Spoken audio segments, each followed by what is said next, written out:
Does anyone know where the love of God goes when the waves turn the minutes to hours? What is going on, everybody? Hopefully, we're not going to end up like the Edmund Fitzgerald. Welcome to a snowy Washington, D.C. with that ramp agent back there in short sleeves. What's that guy doing? It's snowing like crazy. Currently, guys, it is not snowing in Washington, D.C. It was very nice. It was actually very completely clear. But I thought that was boring, and I wanted to go over, Holden, or I'm sorry, it was, I think it was Brendan yesterday had the idea to just make it snow in the sim. So let's just make it snow in the sim. We'll turn it off and maybe go some live weather as we're kind of flying out on the way down to Houston, because there's not going to be any snow in Houston. But, yeah, for right now, we want some snow. We're going to be on VATSIM. And so we are going to go ahead and do that. I'm actually going to pre-file real fast. I have not done that yet. Brickyard 4779. Stretching the legs today. A 3-hour flight on the way. That is 3 hours of flight time on the way to Houston George Bush Intercontinental Airport today. So yeah, guys, let me just get on VATSIM here. Look, I think I have everything kind of working. All right. As far as I can tell, everything is working. It's auto ATC giving us a clearance here. I don't think we're going to have any actual ATC online. We'll check VATSIM here real fast. I'm not 100% sure. Originally I was looking at it, and it appeared that GSX wasn't going to work. And then Arrow he said in the last stream, he was like, just go to the control panel and click on the little alligator icon. And I did, and it started working. So we'll see. I don't know if it's actually going to work. My plan is to get de-iced and anti-iced today. So we'll see.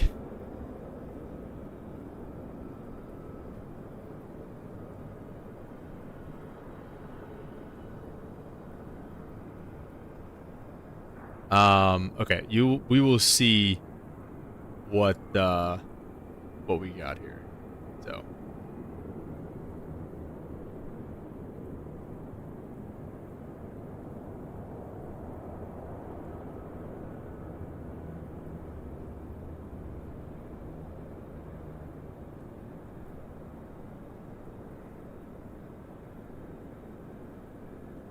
okay, sorry. All right.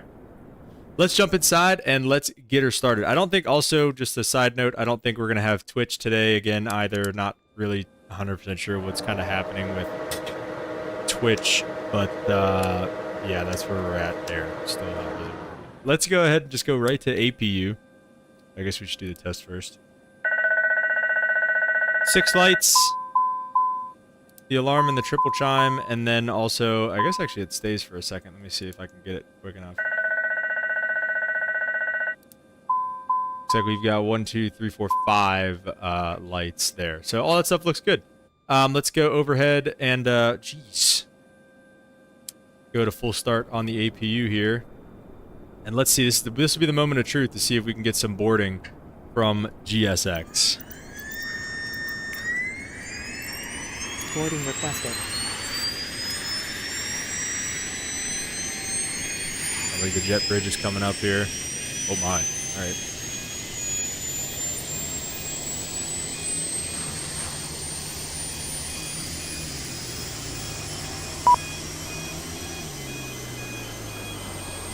Alright, APU started up.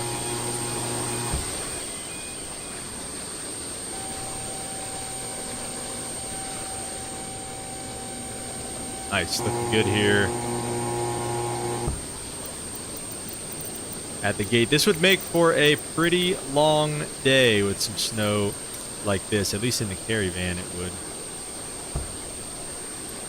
Do you want to board crew?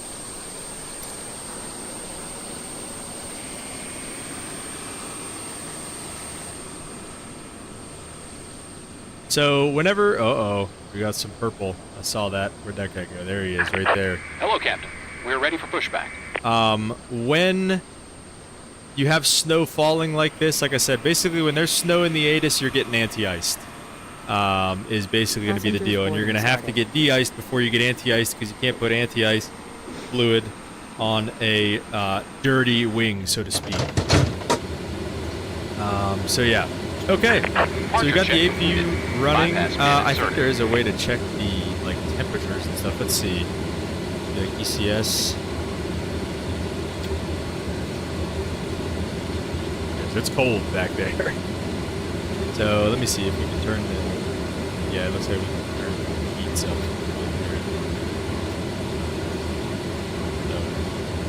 See, and then does it actually change what you set it to? Yeah, it did change it. Okay, cool. So we'll just kind of keep an eye on that as we board here today. Like I said, heading down to Houston Intercontinental.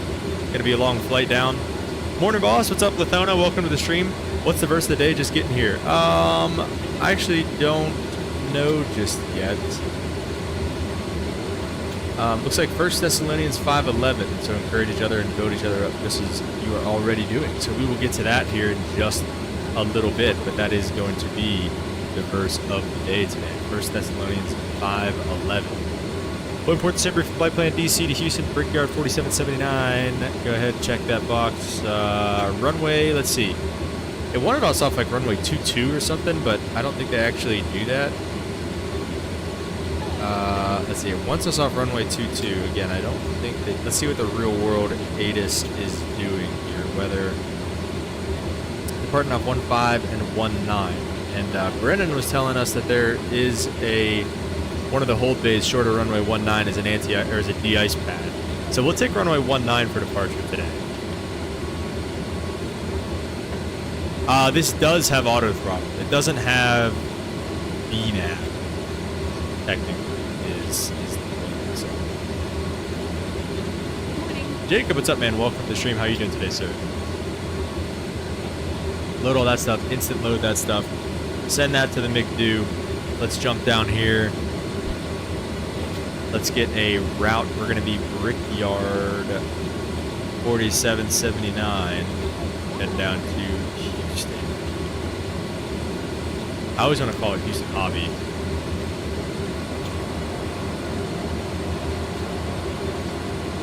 Yeah, it does have auto throttle.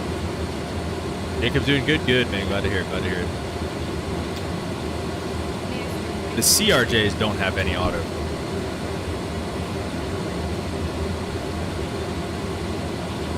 Runway 19, it did not actually give us a departure procedure.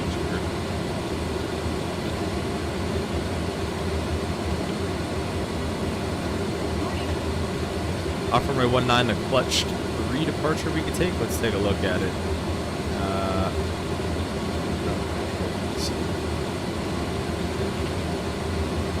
Yeah, we had the Malls is on the flight plan. Let's take the clutch 3 here. Right, Malls I believe is on the flight plan. Yeah, it's our first fix. So let's go runway 19. We'll go off the Malls.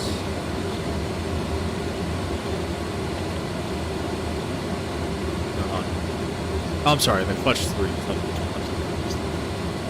Malls transmission.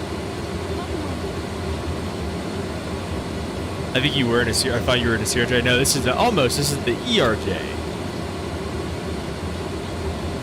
This is the ERJ. Okay, so we've got all that stuff. Let's go to an arrival here in Houston. 26 right on the Doobie 3. We're gonna go an ILS to 26 right. Let's see a runway. I don't know. ILS 26 right. We could take it from Zappo, be good, on the Doobie, and the VOR is going to be the AEX VOR. Go ahead and apply all of that. We'll step through it real fast here as well. You're going to see when the temperatures come up. They're coming over. Plan phase here, and we can go ahead and step through everything. So it's going to be on the clutch 3. We're going to climb maintain 5,000 feet. Here, let's start with that, I guess. Climb maintain 5,000 feet initially, and it's going to be a 187 heading.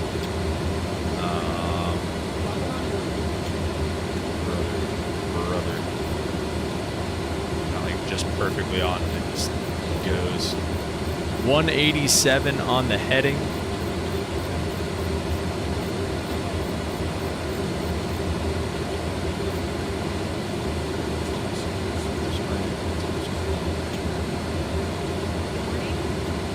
Sorry.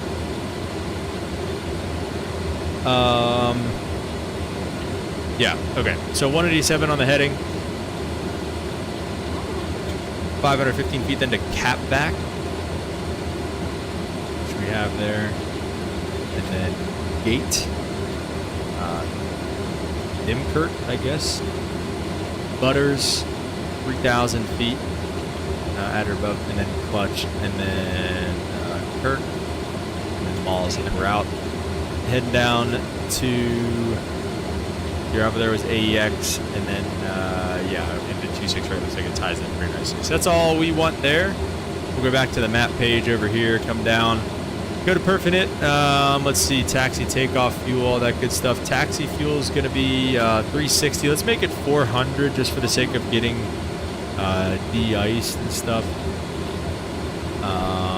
400, and then let's see, cruising altitude today, flight level 300 initially at least. I don't know, that seems pretty low. I wonder, it doesn't have any steps for us, so we'll see. We might be able to get up a little bit higher. 279 at 62, so it'll be kind of right in our face, unfortunately. A little bit of a headwind heading on down to Texas today.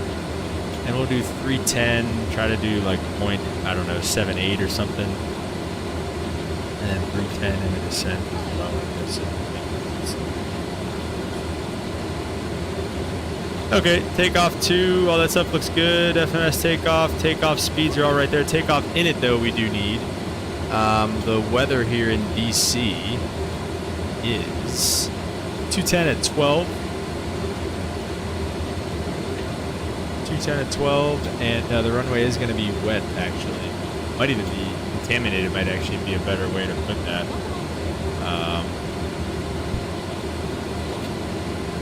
But yeah. Okay, that looks good. And then the only thing is here, it looks like we lost our takeoff numbers. Okay, there. All right, that all looks good. Flight plan was good. Route was good. So the only thing left to do now here, we're just going to hop on there real fast. Let's see, we've got 7012 on the squawk code, 7012. And then we're going to head to the radio page also. We're going to do .ctaf KDCA. I think it was like 19 something, 19.1. 1191 for the CTAF, and then 22.8 for the standby as well. So that all sounds good, looks good. We'll get pushed back and everything, and then we'll start working on getting D and anti-iced. It looks like, let me see if GSX will actually allow us. I don't know if, I hope they let us do it. We'll see what happens here. But we're going to try to get pushed, or we're going to try to get anti-ice at the pad. Like I said, it looked like there was a way to do it, like, oh, de-ice here, or anti-ice here, or whatever. So we might actually be able to do that. So almost done boarding. Yeah, Ente, what's up, man? Welcome, welcome. And Snow, that's right.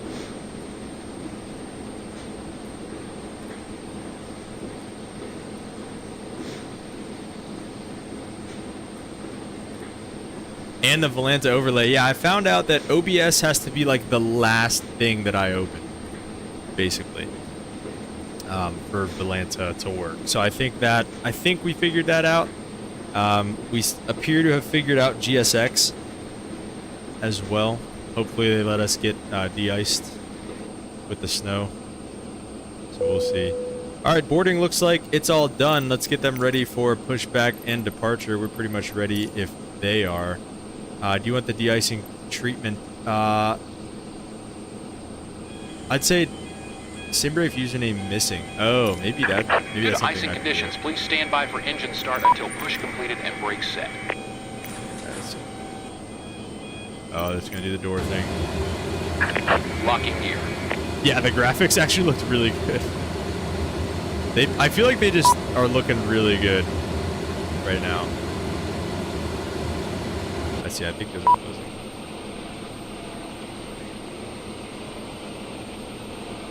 I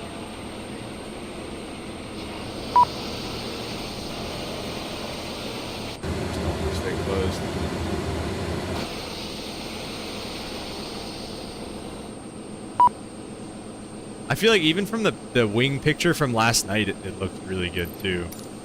This quick edit the pushback, just make sure they're not going to send us into freaking Narnia here. Exiting from editing mode. Due to icing Cruise conditions, range. please stand by for engine start until push completed and brakes set. Look at that. It's looking really good, dude. Okay, let's go ahead and release the brakes for them. We'll go overhead and get all of these pumps on and the beacon light on. Seatbelt sign stereo light coming on as well, and we'll go ahead and shut the door. Alright, we're going to go ahead and turn number 1. We're not going to wait for it like he wants us to. Yeah, we are connected on VATSIM. At least I should be. Let me double check.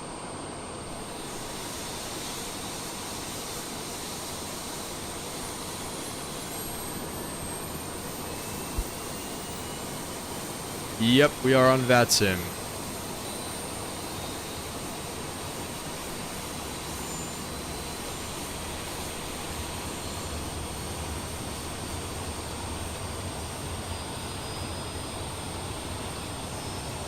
Love to fly the Embraer, but only the E2. The E2 would be pretty sweet. I think it does look. I think it looks like a spaceship. Set parking brakes. Our park brakes are set. Cockpit to ground. We have a good engine start. You can disconnect.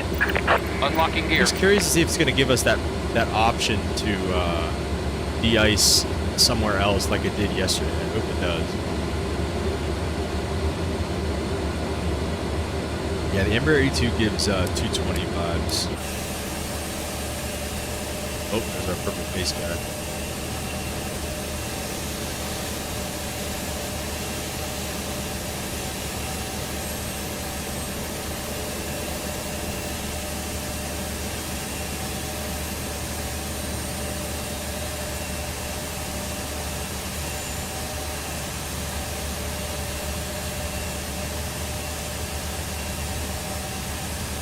Tow truck disconnected.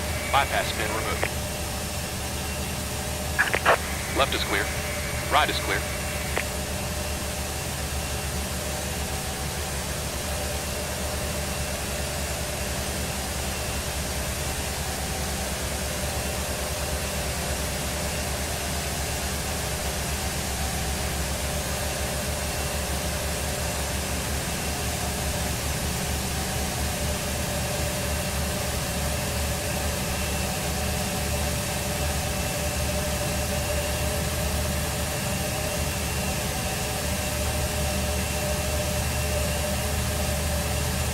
Alright, sounds like we had a couple good engine starts. Embraer looks so thin with the huge Pratt & Whitney engine. Yeah, those engines are like, they do look like overkill for E2 for sure. Alright, so we got 2 good engine starts. We're going to go ahead and go APU off, put the pumps back on auto, and that hydraulic pump will come on. Flaps to 2 and auto brake to RTO. Let's see if GSX is. Okay, yeah, cool. So we have the request DA and anti-icing services here. So we're going to go ahead and do that. We actually, realistically, probably shouldn't have put our flaps down either. We should probably wait for that. So let's just start taxiing over, though. We can... Oh, my throttles were all the way forward. The ground, I feel like, looks really good. How long is this flight? 3 hours. We're going to be... It's a long one for the Embraer here. We're stretching the legs for sure.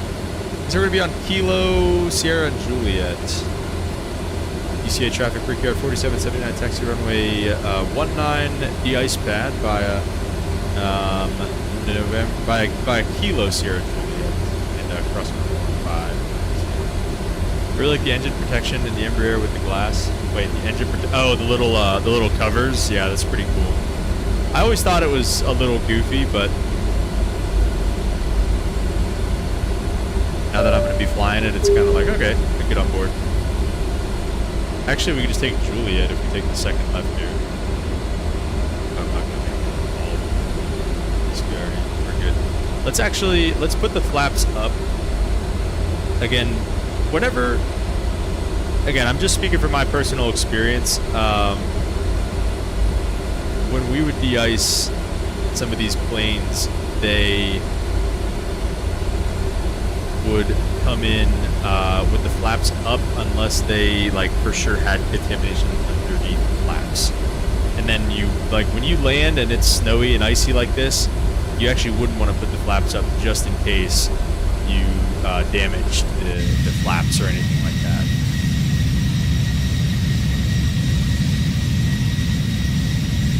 Winter Wonderland here in Washington, D.C. Is this real weather? No, we added the snow. It's snowing like, it's kind of snowing like this here where I am currently, realistically, but not in actual Washington, D.C. It looks like this is the de-ice pad right here.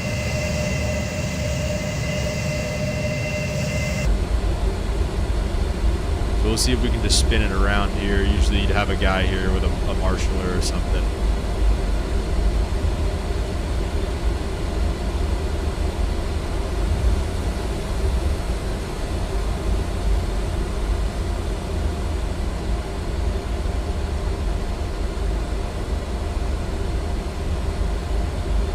So again, realistically in this situation, we need types 1 and 4 because of the snow, active snowfall.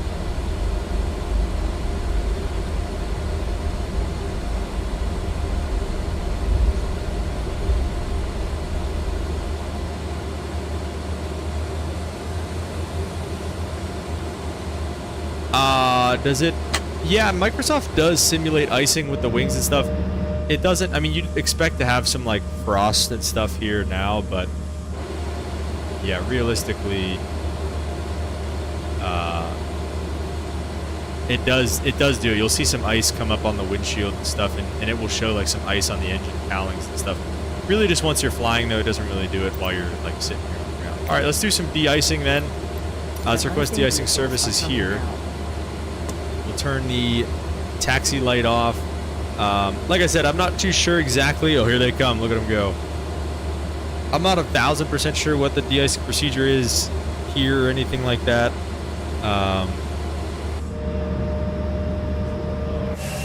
But yeah, this is actually a little bit more realistic. You'd have the trucks. Aircraft is ready for treatment. You'd have the trucks pulled up. Well, we want type 1 and 4, so let's see if it. Let's just do. I mean, we do type 1 first. We begin treatment now and observe fluid type 1, concentration at 75%. We'll call you back when ready. So they pull up to the front like this if you're 2 trucking it.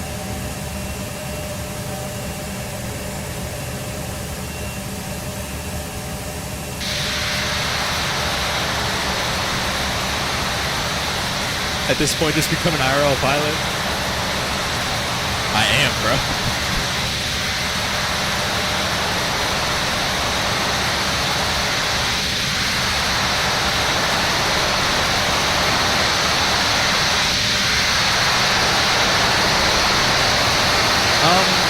Actually, yes.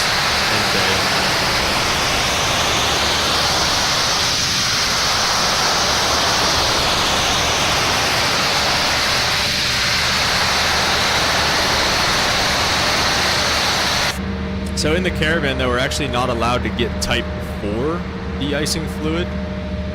We're only allowed to get Type 1, and then the Caravan has they're called boots for anti-icing, really de-icing technically, and then TKS fluid on different types of Caravans for the anti-icing. So yeah, we actually do have some anti-icing fluid, and then they only ever get the wings here, but anti-icing complete. you're supposed to go get the tail also. Fluid type 1, concentration at 75%. I don't know if they're gonna ask for I'm Type 4. disconnecting. Good day. Like they are gonna give us Type 4. See if we can get some Type 4 here. I don't know.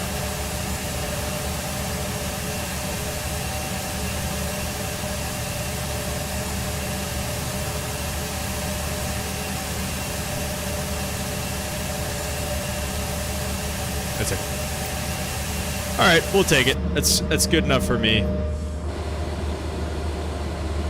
You get type rated slightly different than the huge airliners. Yeah, you don't need a type rating because it's not a jet and it's not over 12,500 pounds. So no type rating required for the Caravan. Let's go to flaps 2 for departure, and let's just get all of our lights on here as we're gonna go towards the runway. Let's get some togas in the chat here as well, guys, and let's get her going. ECA traffic, break here at 4779, taking runway 19 for departure, easy.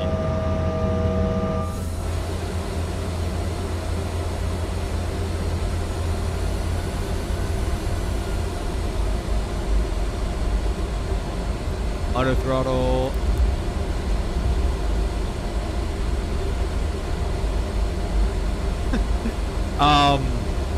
I mean, yes, you can do that in the snow. But I don't personally. I just don't fly there yet. Maybe I will one day. All right, guys, let's get some togas in the chat here. 19 on the pavement. Ripping out of here in the snow.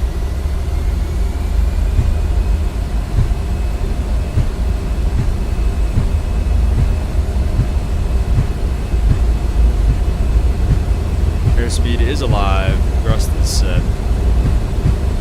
8 knots. Check.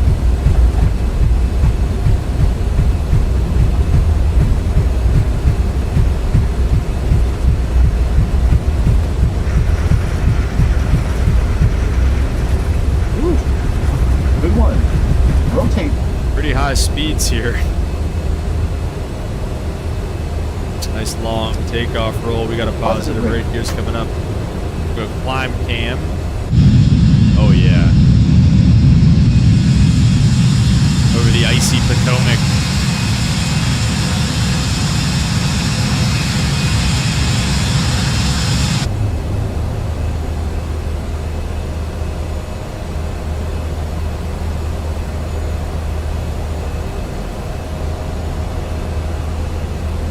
Speed, LNAV, and flight level change. That all looks good.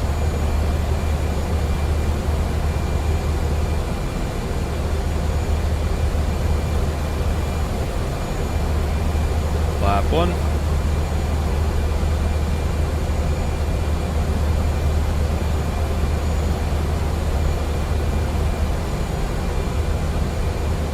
And flaps up, climb checklist.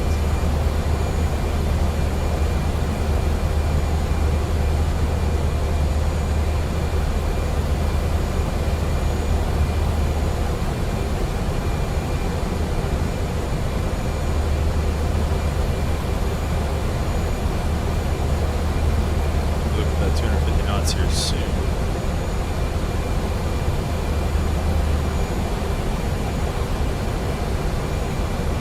Limp is here. There's 250. Right turn out.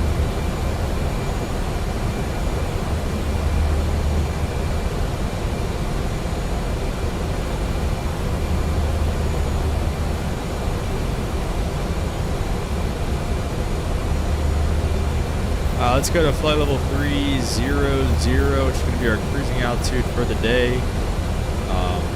All the anti-ice stuff is automatic in the Embraer, so that's pretty cool. You can see that we're starting to get some ice on the windshield.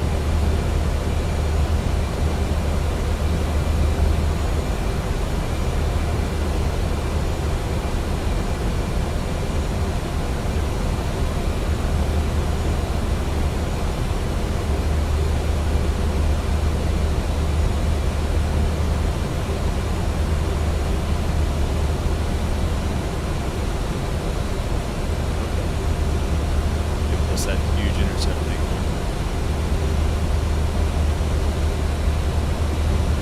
We're just gonna go ahead and switch over to Unicom. Anti-set pretty cool though. Start building hours and experience pretty early and easy. I definitely wouldn't say it's easy to get into. I mean, it's a pretty crazy. I don't know. It's times are bad with hiring airlines in the US right now, so I definitely wouldn't say it's easy to get into, but yeah, flying the Caravan at first has been a huge blessing, and being able to kind of build this experience and stuff like that has been really, really nice, like you're saying. So yes, definitely true in that regard. Oh wait, we can wait. We're gonna have it on for the next 3 hours here, so.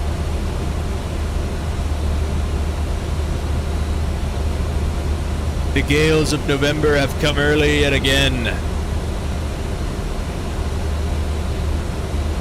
Today I felt like, you know, and listen, I'm new to this whole Edmund Fitzgerald thing. I'm new to the lore.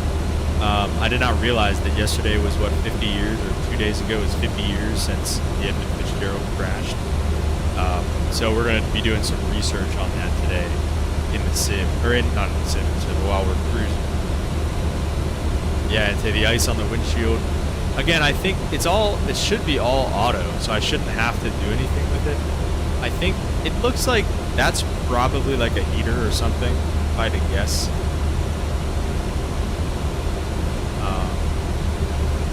Yeah, Jacob, like we said earlier, yes, we can do that. I don't know if you're asking like in real life or not, but like that is a thing that can happen. I don't, because we don't fly there.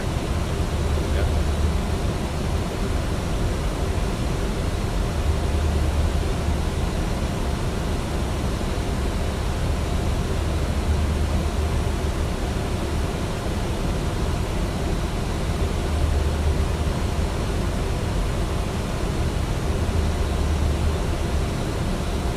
Once we get to cruise, I'll probably take I'll get rid of the snow.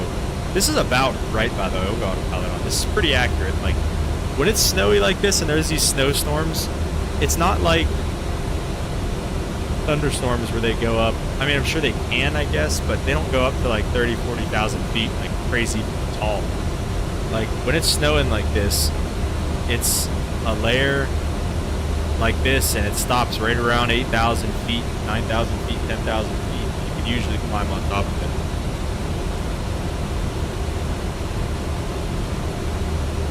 Usually. I said, like last winter. I stand by it.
I would love to have a yoke with for flight simming with force feedback.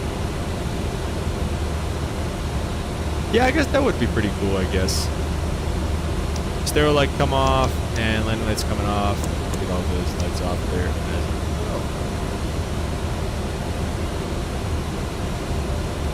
Looks like Potomac approach is online, but we're probably already climbing out of his airspace here. So hopefully maybe we'll get some other ATC as we head west down to Houston. We do have a FS Dream Team Houston scenery, so that's another reason why I wanted to kind of do this.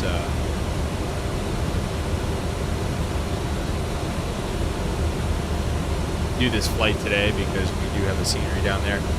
Considering getting a DCA scenery, but we'll see. Longest flight you've done in a real plane?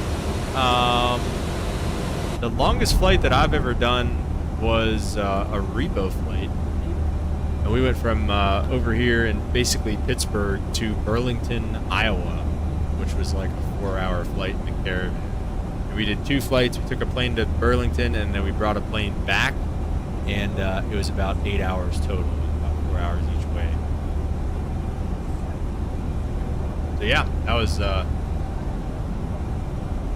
probably my longest, definitely my longest single flights in the Caravan.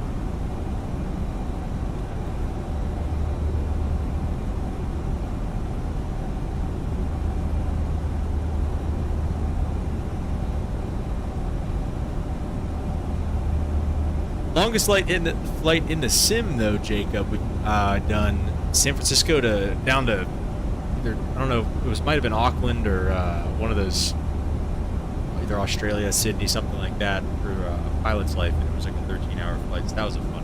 What about you guys? What's the longest flights you've done in the sim? I know Ente is the long haul king over here.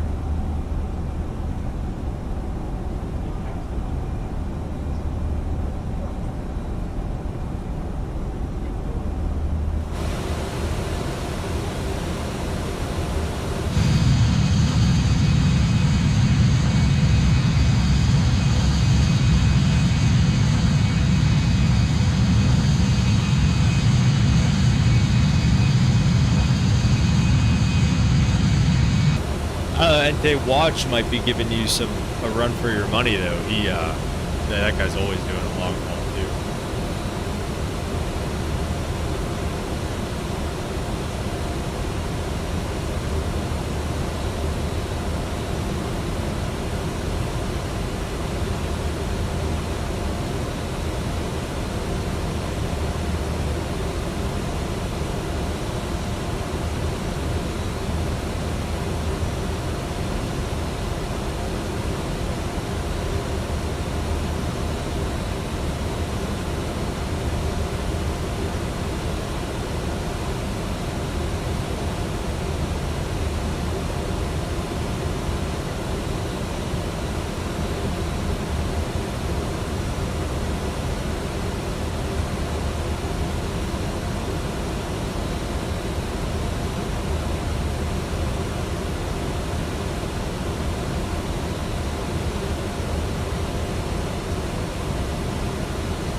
Putting planes into water, losing the company money. That's what he's the king of doing.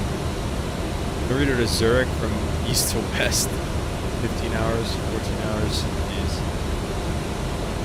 That's a long time. Standard on the altimeter setting. A quick shower doesn't hurt. Jeez. Shower in the middle of the ocean. I don't know, these wing views, I don't know why, but they look really, really good. I'm actually I really like these wing views.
So it says here, the ice detectors control the wing anti-ice system.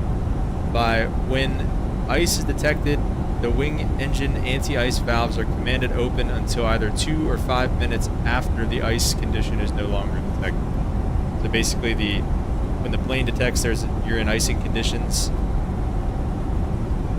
it'll basically start the anti-ice on the wings, which is all this on the leading edges here.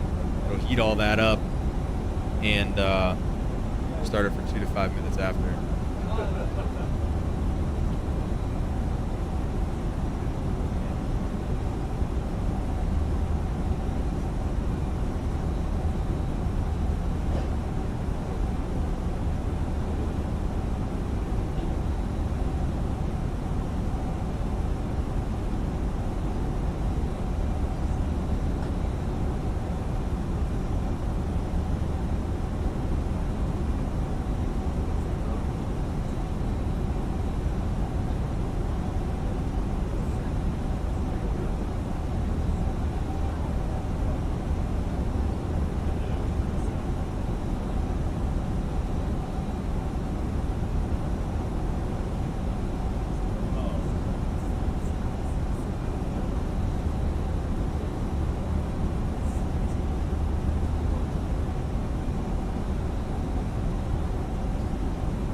Holden, what's up, man? Welcome to the stream. He said, I finally made it. Sorry I'm late to the party. Hey, man, no worries. We're just hanging out, cruising our way on over to Houston. Talking about anti-icing, and we're going to talk about the Edmund Fitzgerald soon. So busy at work this morning, finally caught up. Oh, man, appreciate you stopping by. What's keeping you so busy? Does everybody's got a problem today?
Let's see.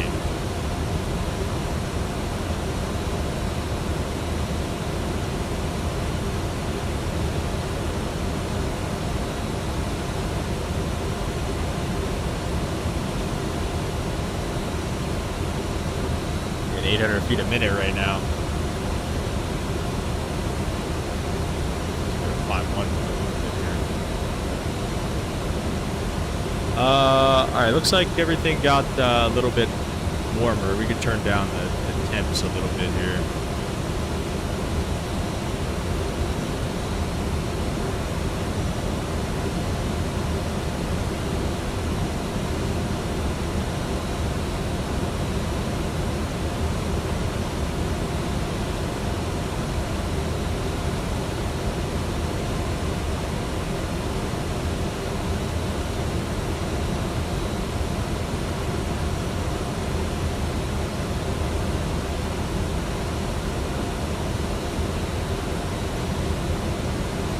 Let's see. Oh, here's the answer. I just want to look at that. All right.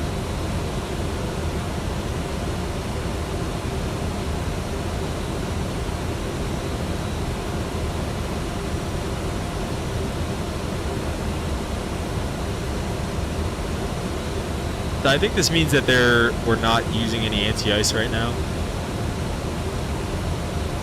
because those are all like the system's green, so that's good. I think. Let me see if I went, see if I just hit this to on. There you go, yeah, that literally does everything. So it just turns on the cowls and the wing anti-ice. Let's see if I went engine number 1 and 2. See, then it says anti-ice switch off. So I think really what you would just do, that turns that off as well. I think really if you wanted, that might turn the windshield heat on. I feel like I'm not 100% sure, but I feel like this, I don't know, 'cause it doesn't say anything. So if you want to turn it on, just hit it on, it looks like, and that gets the cowls and the wings as well. Really did. I wonder how hot it'll be. Look up temperature climate. Almost 230 degrees Celsius in the lines.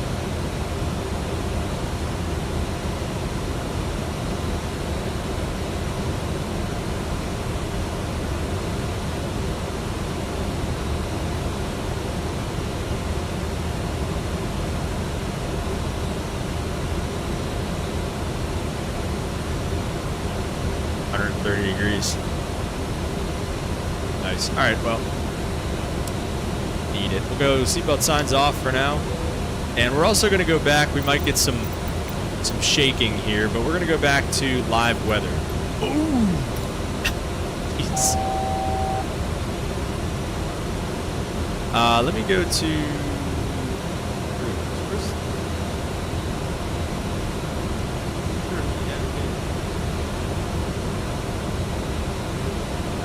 Go to cruise. We're gonna do 310. So let's do 0.7. Let's do 0.8. Let's see if we can do it. Heck, let's even do 0.81. We're gonna be redlining this bad boy. And then I think it's here.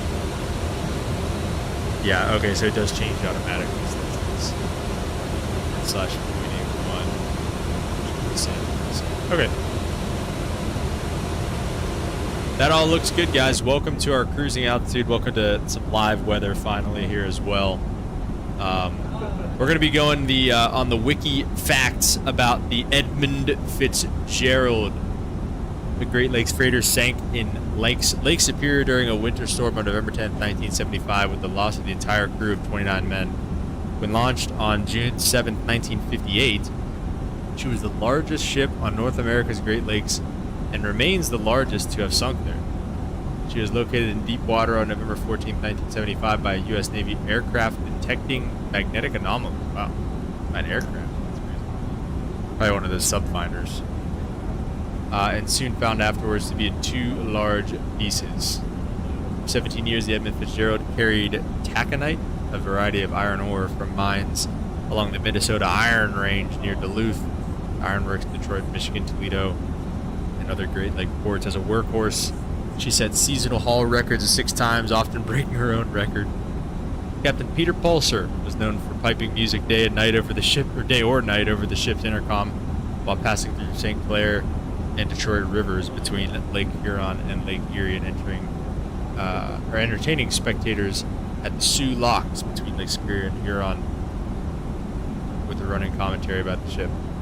Her size, record-breaking performance, and DJ Captain endeared Edmund Fitzgerald to boat watchers. Alright, so let's going to talk about the final voyage here.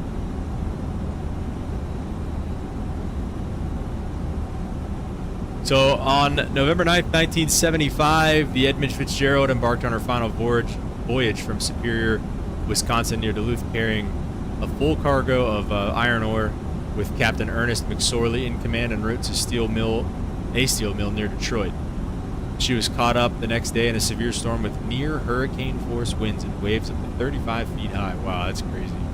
Sometime after 5:30, the Edmund Fitzgerald reported being in difficulty. At 7:10 p.m., Captain McSorley sent his last message: "We are holding our own." Shortly after 7:10 p.m., the Edmund Fitzgerald suddenly sank in Canadian waters, 530 feet deep, about 17 miles from Whitefish Bay, near the twin cities of Sault Ste. Marie, Michigan, and Sault Ste. Marie, Ontario. Oh, I didn't know. Anyway, a distance Edmund Fitzgerald could have covered just over an hour at top speed. Her crew of 29 perished. No bodies were recovered. Wow. The exact cause of the sinking remains unknown. Many books and studies and expeditions have examined it. Still can't figure it out. Edmund Fitzgerald may have been swamped, suffered structural failure or topside damage, grounded on a shoal, or suffered from a combination of these. The disaster is one of the best known in the history of the Great Lakes shipping, in part because Gordon Lightfoot made it subject of his 1976. Oh wow, so it was only a year later that he made that song. Lightfoot wrote the song after reading the article "The Cruelest Month" in November 24, 1975 issues of Newsweek, saying that it changes in Great Lakes shipping regulations and practices. It always does, right? That included many survival suits, depth finders, positioning systems, and increased freeboard and more frequent inspection of the vessels. Wow. It's crazy. I mean, when you think about how big these lakes are and stuff like that, it's crazy to think that they can act like oceans. Like, it's crazy to think that they can, I don't know, I mean, near hurricane-like conditions. You know, you're out there in the deep waters and stuff like that, man, it's just crazy. To take a ship like that on a lake, I don't know, it's crazy to think about.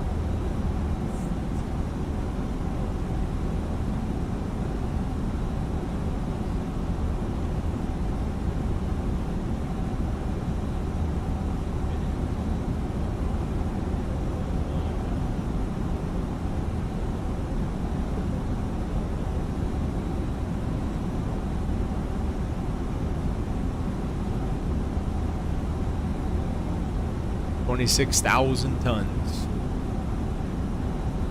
It's also crazy how slow ships are.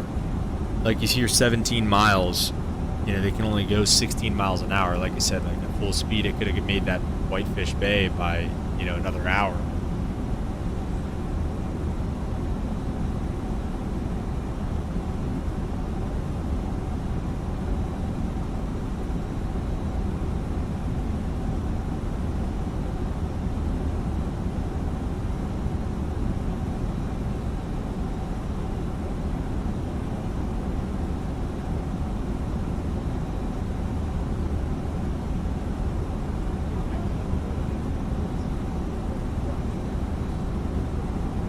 So there's the other ship as well that departed 2 hours after the Edmund Fitzgerald. But it was the same type of ship, I'm pretty sure.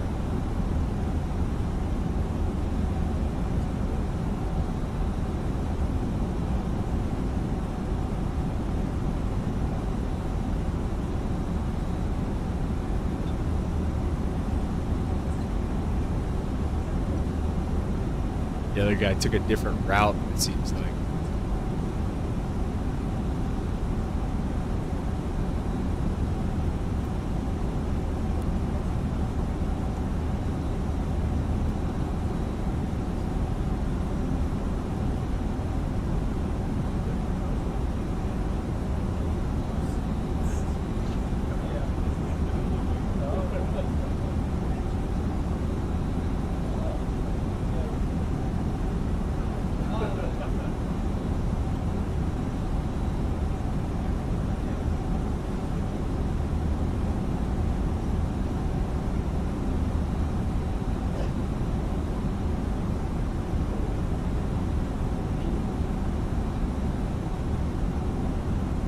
So I guess this guy wasn't known for slowing down the ship, and when he said that he was shocked whenever the other captain was shocked when the guy from the Edmund Fitzgerald said he was slowing down.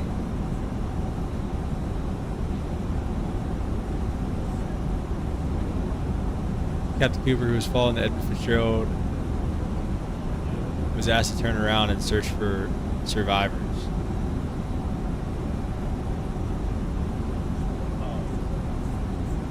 Captain Cooper, who was following the Edmund Fitzgerald,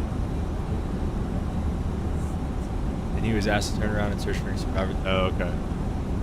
I think that's kind of what it's getting at here.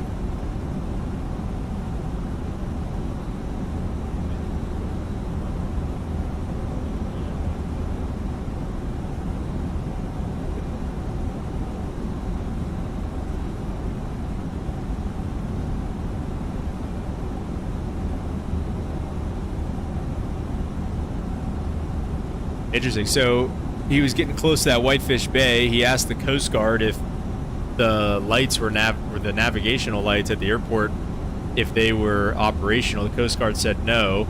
Then he asked anybody in the Whitefish area if the lights were navigational.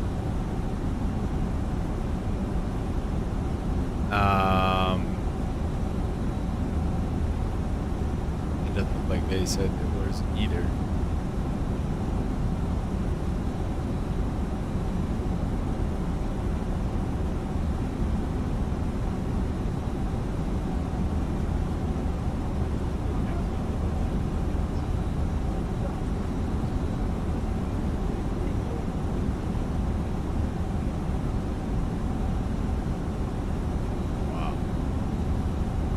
Struck by 70 to 75 knot gusts and broke waves as high as 35 feet.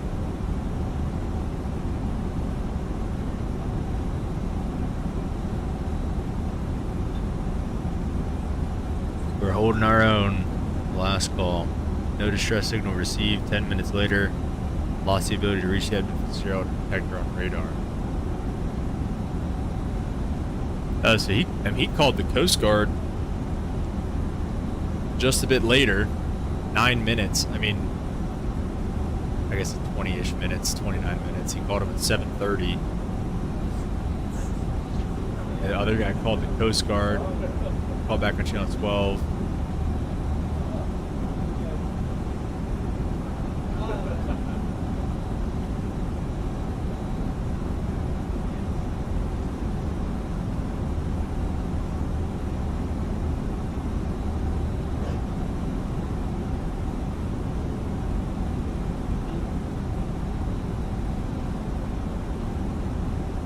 So the Coast Guard wasn't really taking it seriously either.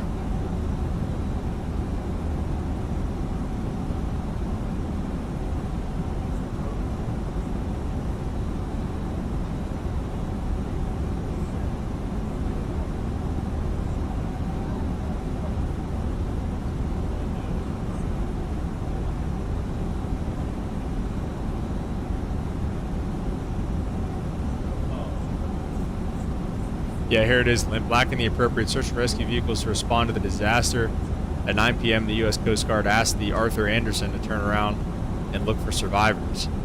At 10:30, the Coast Guard asked all commercial vessels anchored near Whitefish Bay to assist in the search. The initial search for survivors was carried out by the Arthur M. Anderson and a second freighter, the William Clay Ford. The efforts of a third freighter, Toronto-registered Hilda Marjan,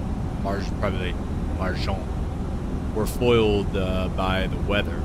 The U.S. Coast Guard sent a buoy tender wood rush from Duluth, Minnesota, but it took 2.5 hours to launch and a day to travel to the search area. Traverse City, Michigan, U.S. Coast Guard Station launched a fixed-wing search on an aircraft that arrived at the scene at 10:53 p.m. Geez, 3.8 million candle power light helicopter arrived at 1 a.m. on the 11th. Coast Guard aircraft joined the 3-day search in the Ontario Provincial Police. I gotta take this call too.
Limp said, sorry, I'm back. Limp said, I was 5 years old when that happened and I remember it on the news. That's crazy. Canadian investor friend of mine, who's a music producer for Sony, who produced Gordon Lightfoot's greatest albums. Oh, wow. He was always sending me boxes of CDs of various artists.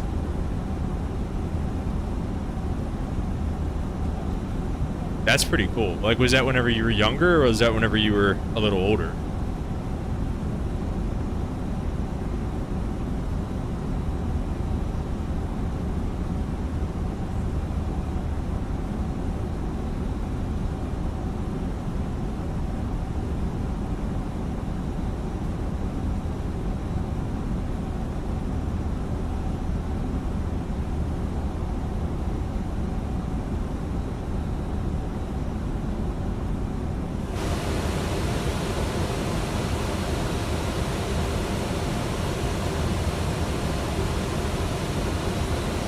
Let's see.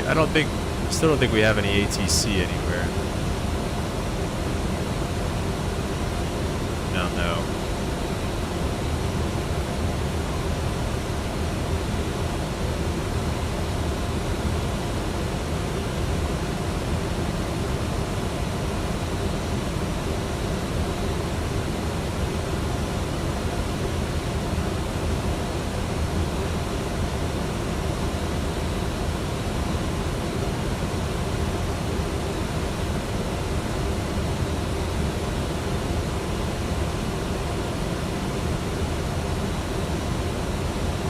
Older.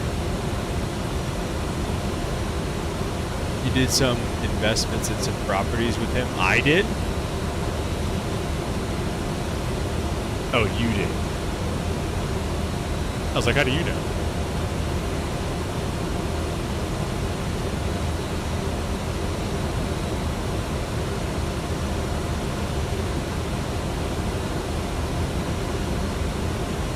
Pretty big fat headwind right now, just kind of chugging our way along.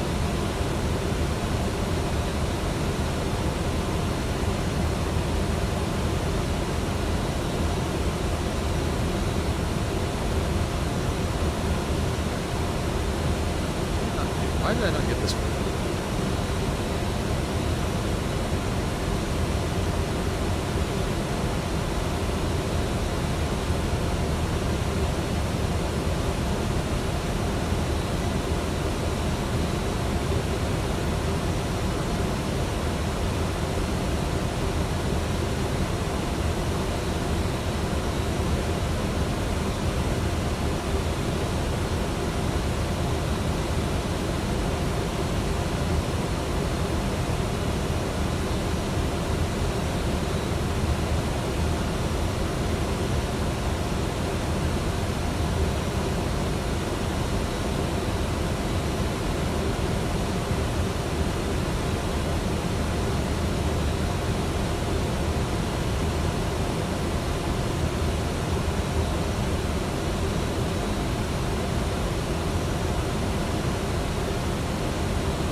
Bro, that's fine. Stupid.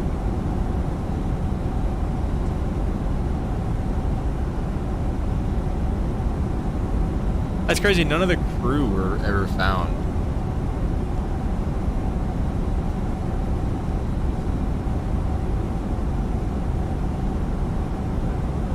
Ages ranged from 20 to 63.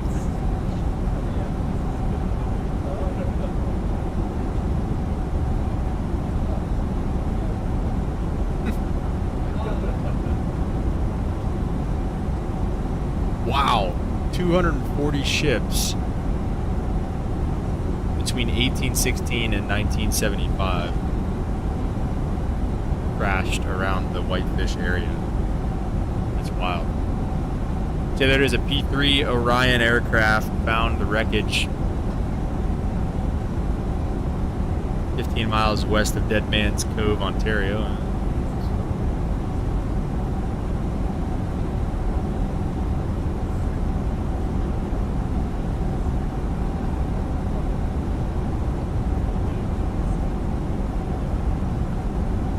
U.S. Navy dove on it on May 20th to the 28th. This band never gives up or dead. They do say that.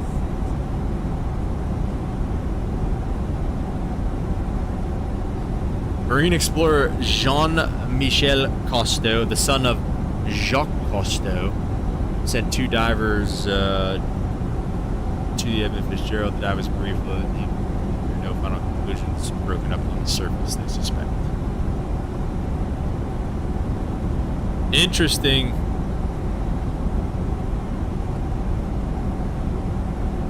Seems like one of those, it seems kind of sus. I mean, obviously big storm, but I mean, didn't find any bodies. Nobody can agree on what actually happened to it. 2005, NOAA and National Weather Service ran a computer simulation including weather and wave conditions covering the period from November 9th, 1975 until early morning November 11th. The analysis of the simulation showed that 2 separate areas of high-speed wind appeared over Lake Superior at 4 p.m. on November 10th. One had speeds in excess of 43 knots, the other winds in excess of 40 knots.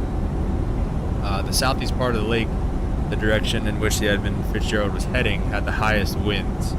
They were going right into the worst of it. Average wave heights increased to near 19 feet by 7. November 10th, the wind exceeded 50 miles an hour over most of the lake. Sank at the eastern edge of the area of high wind with long fetch, for distance that wind blows over water, producing significant waves over 23 feet, over 25 feet by 8 p.m. Simulation showed 1 in 100 waves reaching 36 feet, so not very many. 1 out of every 1,000 reaching 46 feet. Holy crap. Since the ship was heading east to southeast, it's likely that the waves caused the Edmund Fitzgerald to roll heavily. At the time of the sinking, the Arthur Anderson reported northwest winds 57 knots, or 50 knots, matching the simulation analysis result of 47 knots. The analysis further showed that the maximum sustained winds reached near hurricane force about 70 miles an hour, 61 knots, with gusts to 86 mile an hour, 75 knots at the time and location that Fitzgerald sank. 3 rogue waves, often called Three Sisters, were recorded in the vicinity of Edmund Fitzgerald at the time she sank. The Three Sisters phenomenon is said to occur on Lake Superior and refers to a sequence of 3 rogue waves. Interesting. So it's so well known that they have a name for it. That's crazy. Forming 3 rogue waves forming that are 1/3 larger than normal waves. The first wave introduced an abnormally large amount of water onto the deck. This water is unable to fully drain away before the second wave strikes, adding to the surplus. The third wave coming in adds to the 2, quickly overloading the deck with too much water. The Arthur Anderson was reported that his ship was hit by 2 30 to 35 foot seas at about 6:30 p.m., one burying the aft cabins and damaging the lifeboat by pushing it onto the saddle. The second of this size, perhaps 35 foot, came over the bridge of the deck. Cooper went on to say that these 2 waves, possibly followed by a third, continued in the direction of the Edmund Fitzgerald. Jeez, so they just like that. And we're talking on a lake, by the way. We're not talking out in the middle of the ocean. We're talking about on a freaking lake. And so they just hit the ship and then they just keep moving. Like they don't even stop. That's just crazy. That's wild.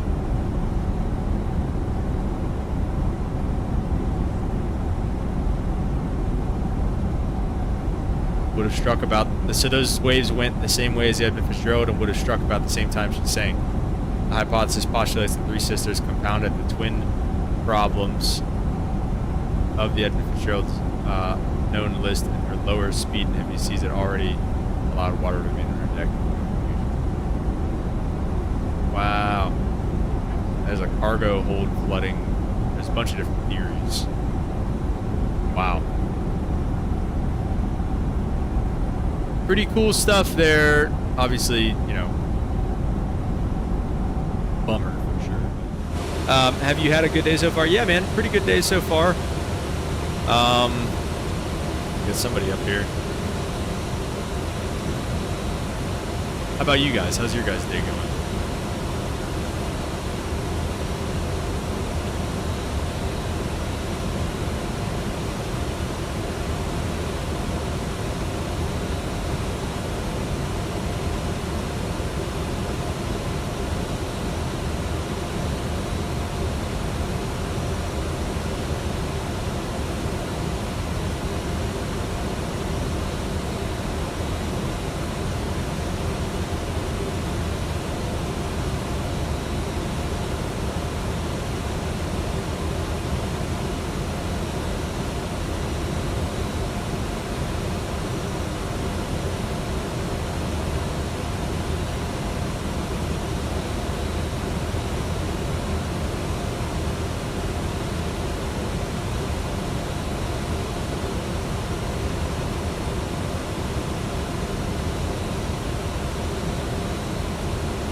Holt said he's pretty busy today. Yeah, what do you got going on? I tried to ask you earlier. I guess you probably got a little bit busy again, but what do you got going on over there? Lim says, today's going better.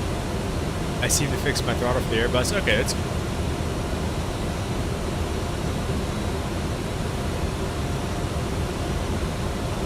What do you think was the problem there, Lim?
Problem is I haven't flown Phoenix in a while, and if you don't know he's jacked up, it's just funny that way. Yeah, they sent out all these updates. Supposedly, they're supposed to make things better, make things worse.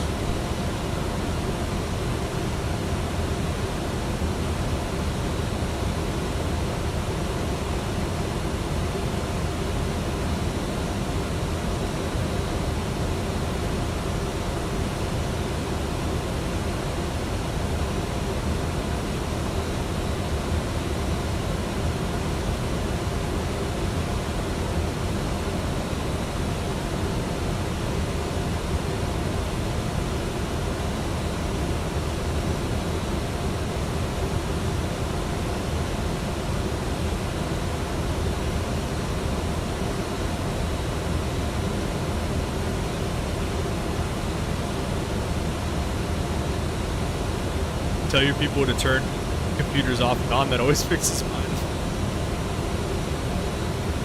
Well, the job is really easy when you think about it. He just tells me.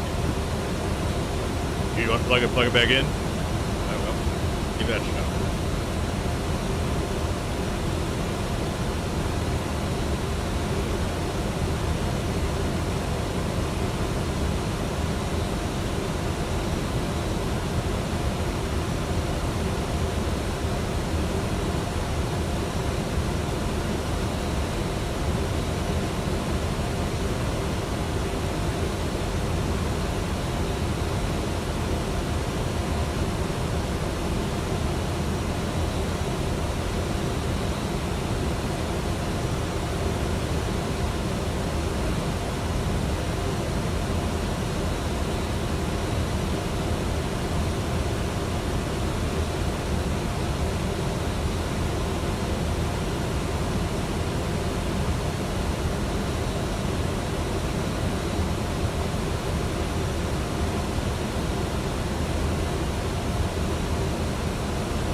starting it? Oh, well, just gotta start it there.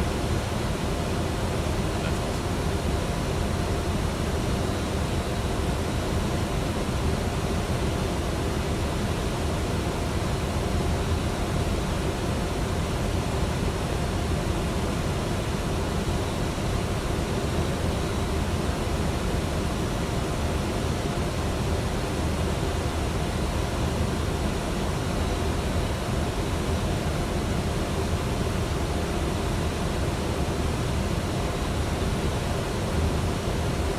It appears we'll be doing some flying today in real life, so we'll see. I don't think we're going to get some yes, sir.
I've been able to figure out how to get Twitch back and running.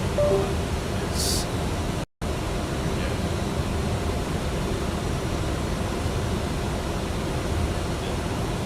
Quite the pain.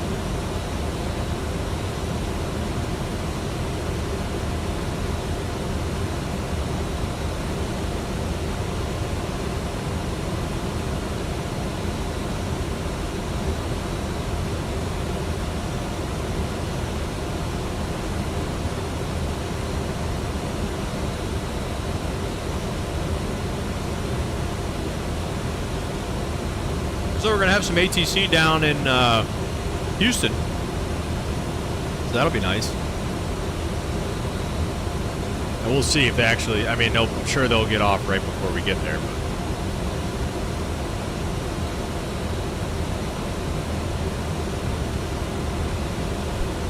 Right after I tune the frequency.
thinking about some weather going into Houston here. Looks beautiful.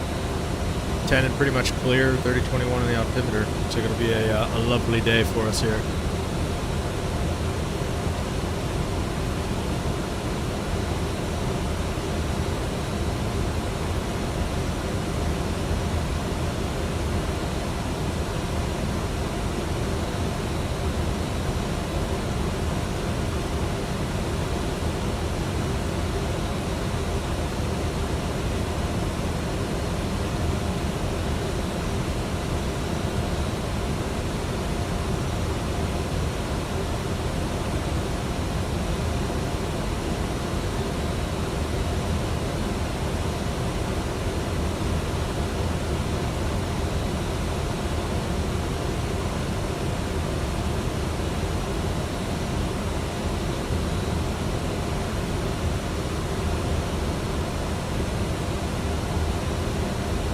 Anybody planning any flights today? Limp, you gonna fly anywhere today? Still tapped out.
What's up, man? Welcome to the stream. How are you doing today, good sir? Just hanging out in the E-Jet here.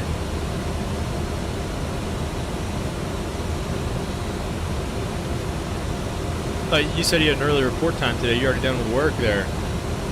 Got Memphis and Houston Center on. Memphis is online now? Oh, come on, man. The boys are opening it up for us here. Oh, we're excited. Limp, are you doing any flights today?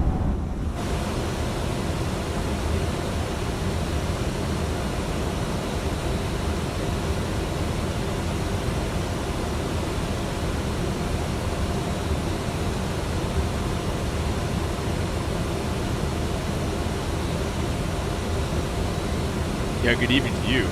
Survived reserve with no call, got called for tomorrow though. Well, at least they gave you a heads up. I mean, that is always nice.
bad.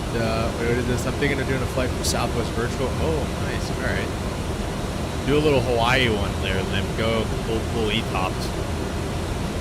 Back home for about 1,400. Not gonna complain. But you have to go to the airport and sit.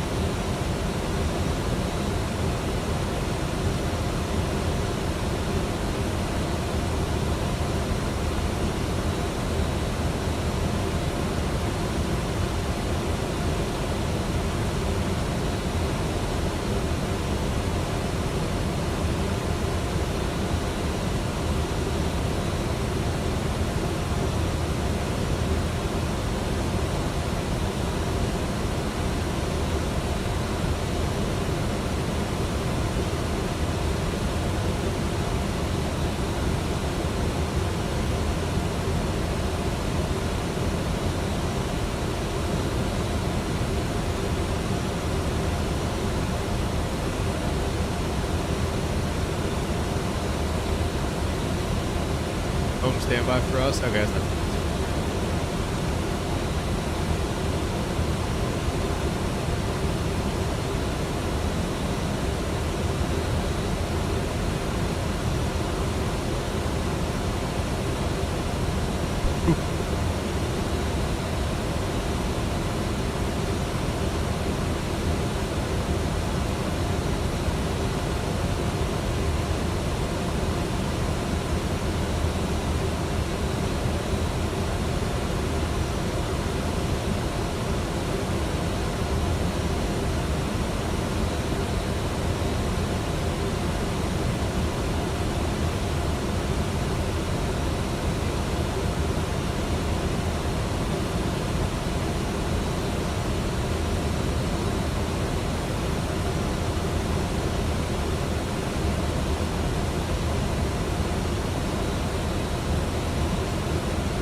do much flying this week. I am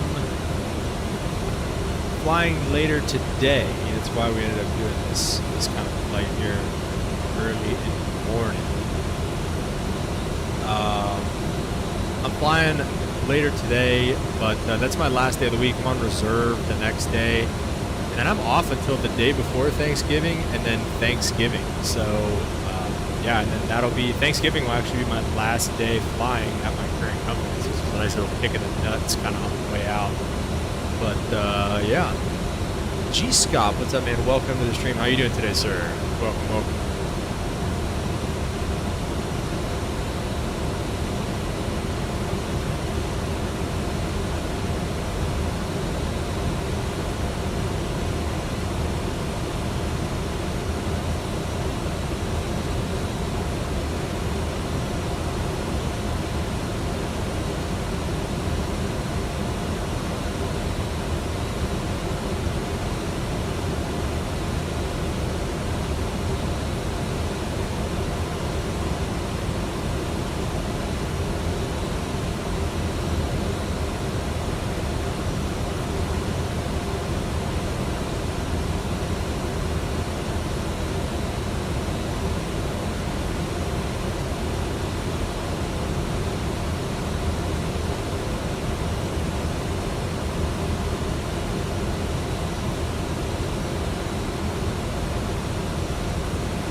more blocks of work and I'm off for 2 weeks myself. Nice. Living the dream, enjoying some peace and relaxation before I head to work. That nice, G-Scop. Heading over to the States on Tuesday. Oh, all right. Heading down to South Carolina, are we? Nice. Question is, do I fly and watch Rebuild and Rescue, or do I play Tower Sim? Whoa, what is any of that? What is Rebuild, Rescue, and what is Tower Sim?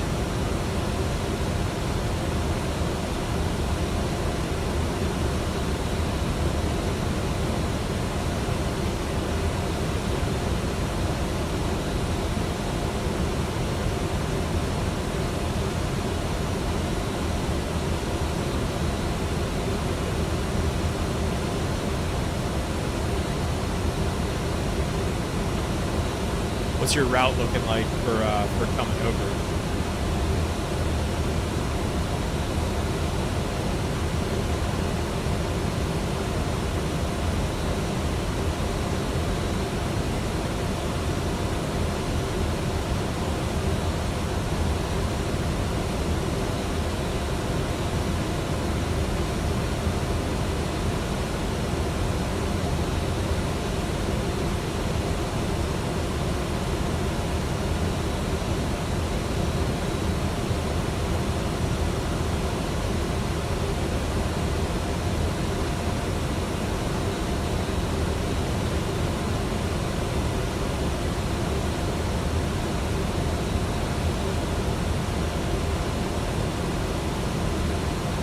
To Charlotte? Okay, gotcha.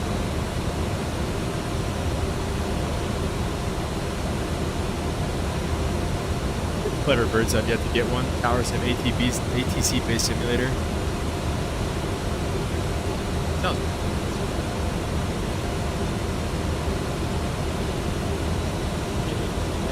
Yeah. Close to the Memphis Center.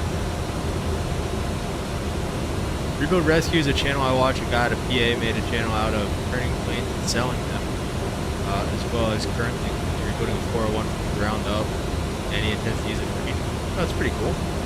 Sounds fun.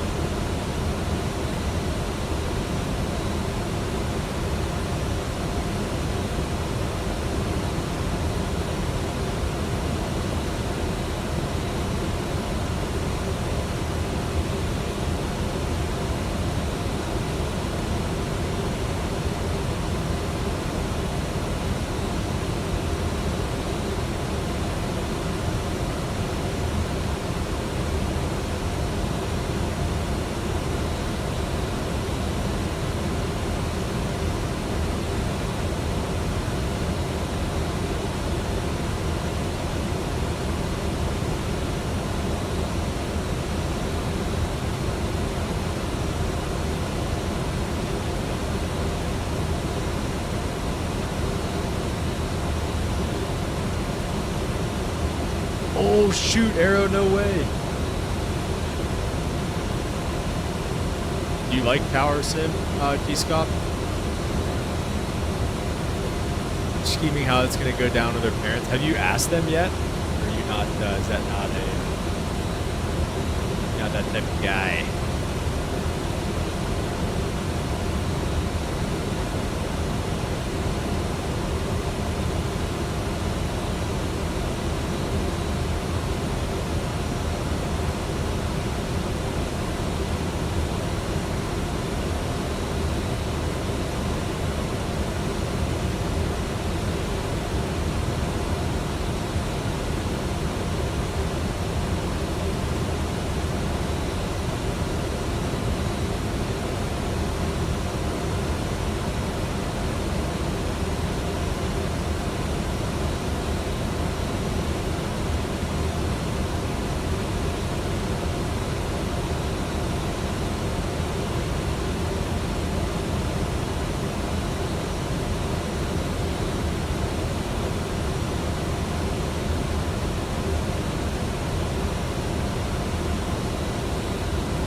Want to eat a firm handshake?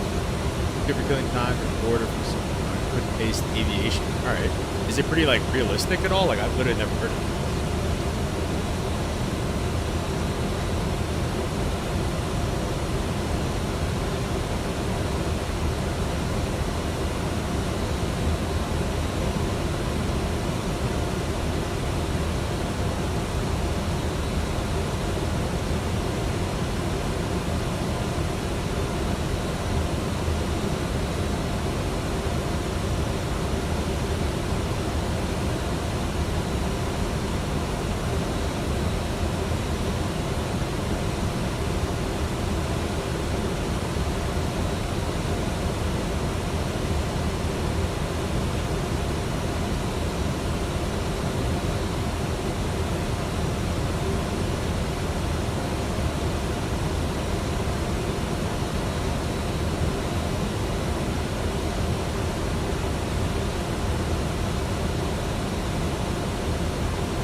Mission just busy reporting Atlanta, LaGuardia, DC, etc.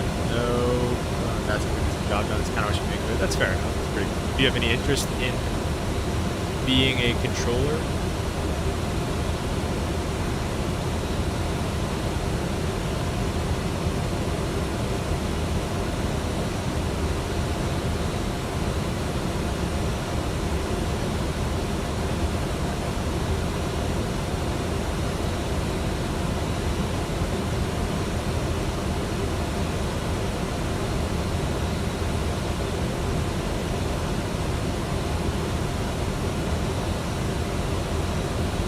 Any tips for a brother?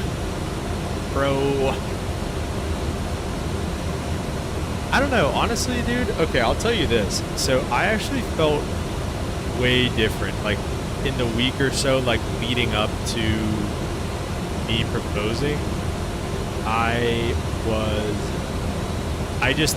behaved differently than I thought I would. I thought I'd be like walking around like on cloud 9 and stuff and be all like super excited and everything, but I was honestly, dude, I was like just super stressed and like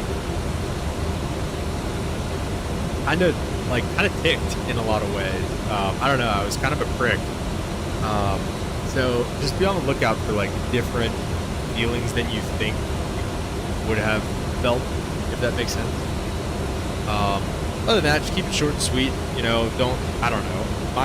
The way I am, I was like, dude, I don't want a big long speech or anything that I have to memorize. I was just like, basically just like, you know, do you want to marry me type thing. Like, will you marry me or whatever. Like, thank you for, I don't know, the woman of my dreams or something like that. Like, something short and sweet for sure.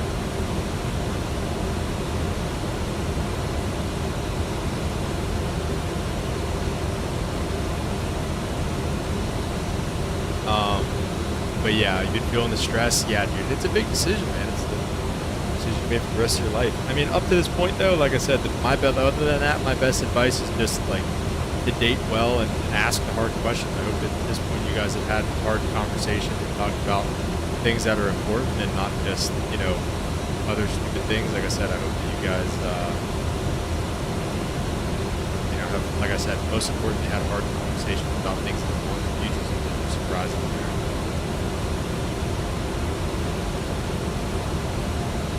Already got the thumbs up for both father and mother. Okay, good. That's good. So could you imagine if they had everything incorporated into the sim? I think today I'll be running a catering truck. Could you imagine, dude? That would be crazy, dude. You'd have people trolling those catering trucks and stuff, dude. Oh my god.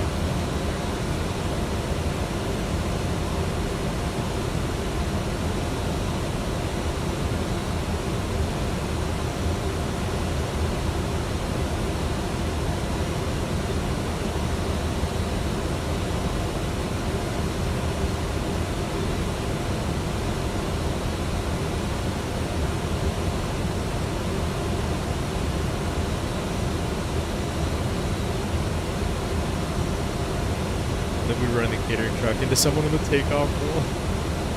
You're asking the parents this weekend? Dang, G-Scop, alright. Good luck to you, man. Good luck to both of you guys. You guys should meet up and talk about the boat.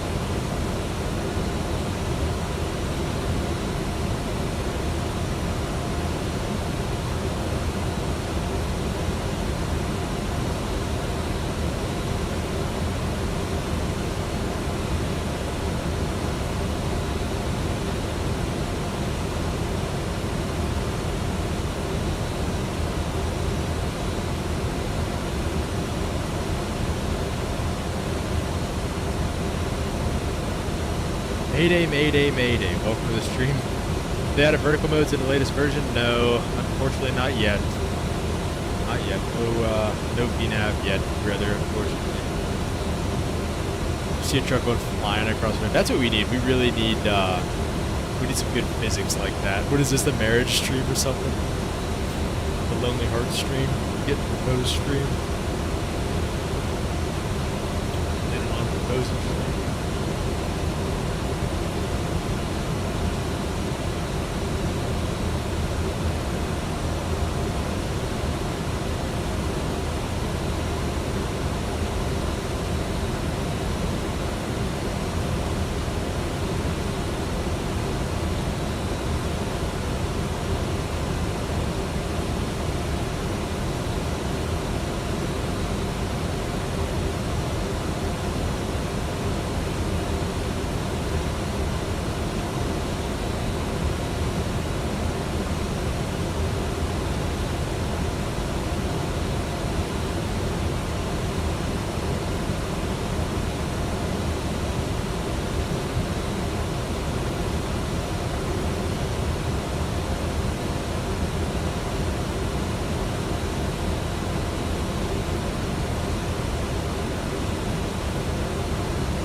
videos.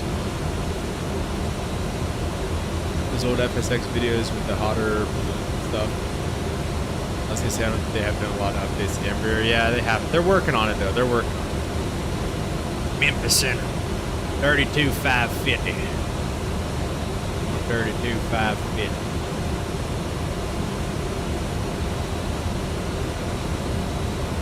Epicenter low brickyard 4779 level 30. Yeah, 4779, that's Roger. Good morning. Alright, there we go. Hot air balloon. I don't know if I don't really know those videos.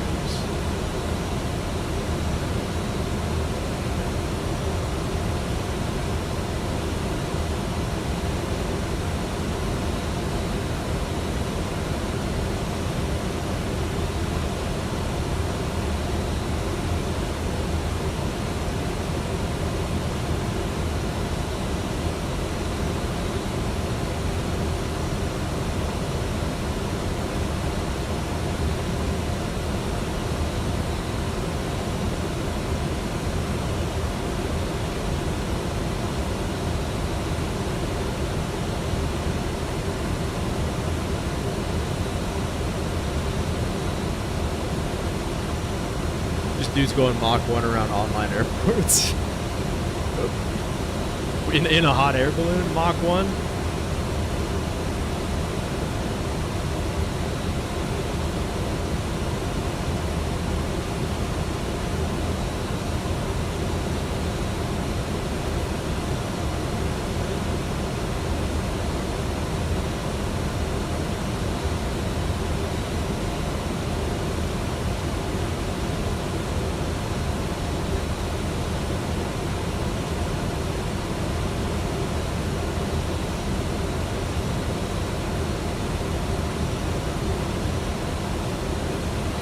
Delta 835, about to leave airspace. Atlanta is offline. You can change to Unicom. Have a good flight. Hi, Unicom, Delta 835.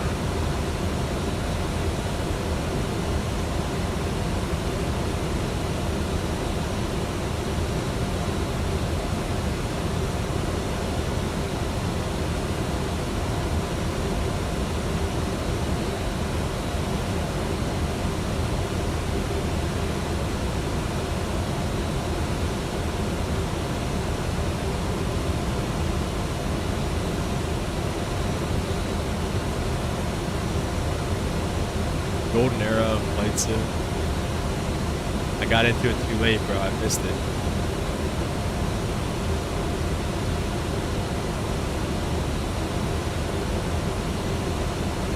Delta 8635, you can expect runway 18 left.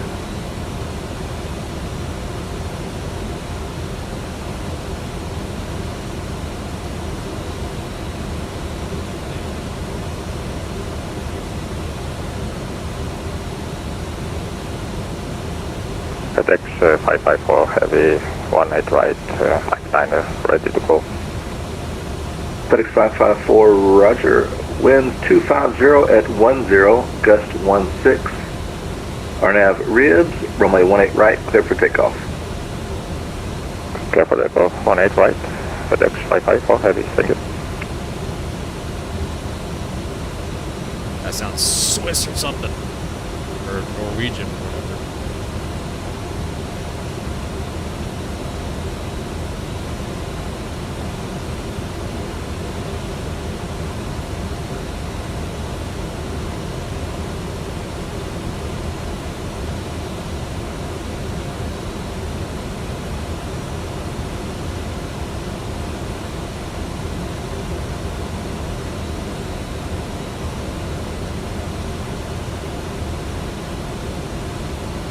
I don't have the MV-11? That's a good question though.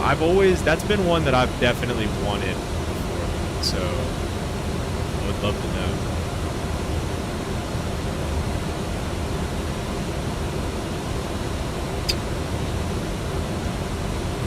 Yeah, you got Mayday. We got chilled Memphis controller today.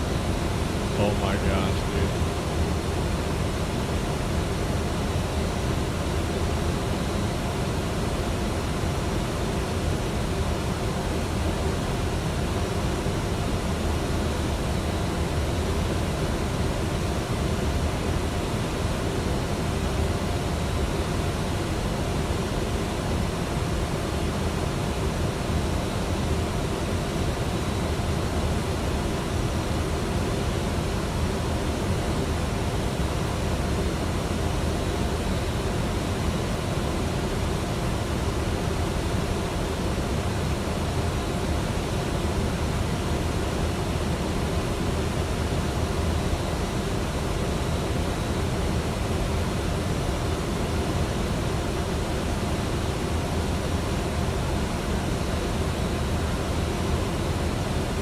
Heard it's going to be getting a study level system upgrade at some point. Don't know when or what that actually entails. Yeah, I mean, you always got to take that stuff with a grain of salt, right? I mean, you never really know. Study level. You know, says who.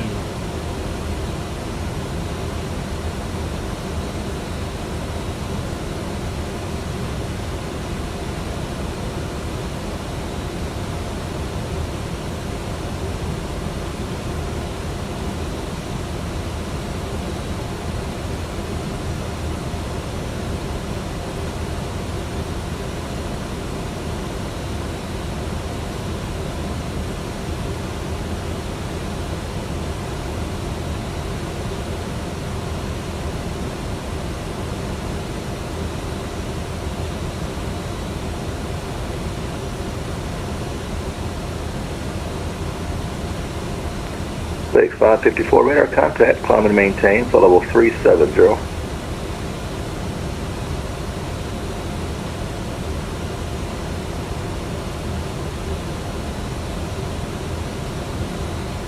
FedEx 554 heavy radar contact, climb and maintain for level 370. Flight level 370, FedEx 554. How is it? I was flying the MD-11 up. Throttle motor, you can actually use the fly properly. That's pretty cool. Yeah, fair enough. Without having 3 levers makes much difference. Yeah, I mean, you could just bind them up on the one, right? I mean, you probably would be able to figure it out. Memphis Center, good day. FedEx 240 Heavy, we are on the ground at Memphis Center now. Cargo, uniform, ready to pick.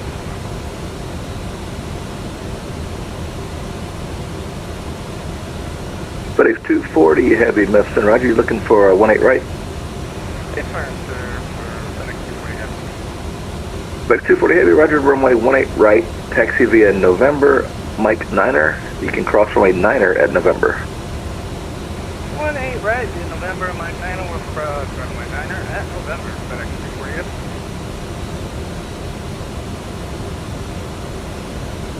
Center, FedEx 86 Heavy, we have... It's weird, it's a bit of Airbus mixed with Boeing, mixed with MD. FedEx 36 heavy, Roger. Runway 18 right. Taxi via November, Mike Niner. And cross runway Niner at November. Taxi to 18 right via November, Mike 9, cross runway 9er at November 36.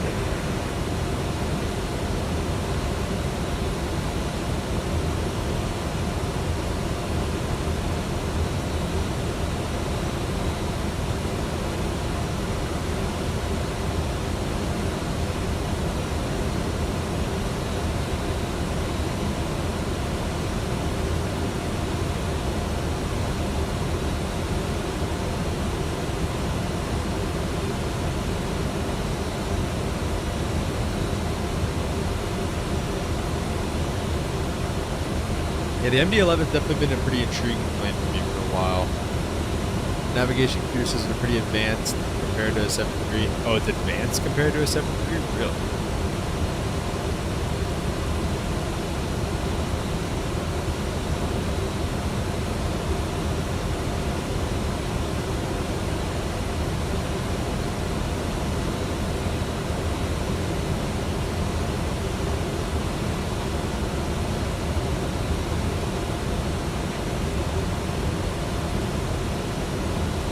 Check it out here, making our way through Memphis Center, heading on down to Houston still.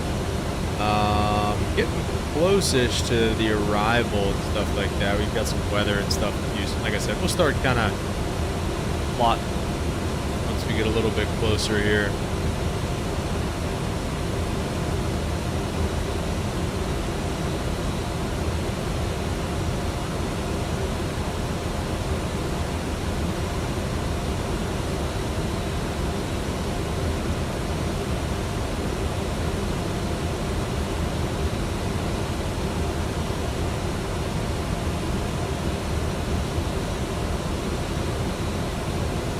Take it, could set them up where it's somewhere in the range of the throttle quadrant. Okay, I see what you're saying. Yeah, you could just use a key and then you just have to... If you use a key, then do you have to still move your... FedEx 240 heavy, wind 260 at 5. Like you have to like push your... RNAV ribs, runway 18 right, clear for takeoff. RNAV Ridge, 28 right, clear for takeoff, FedEx 320 Heavy.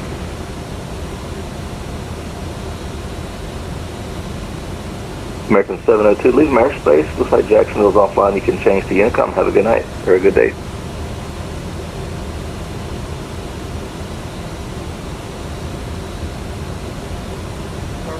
Over the intercom, for example, have a good rest of the day. See ya. United 4774, leave airspace. Kansas City is offline. You can change the intercom. Have a good flight. Double Deuce 8.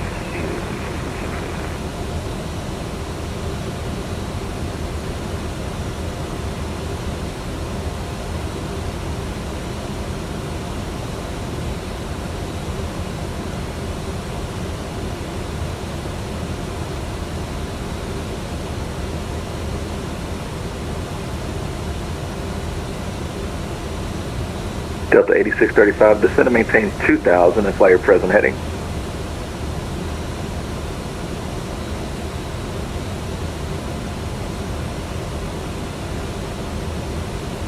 FedEx 386 Heavy, runway 18 right, line up and wait. Line up and wait, FedEx 386 Heavy. Yeah, that's what I've got. Here, I've got the Honeycomb Bravo throttle quadrant. It is pretty nice.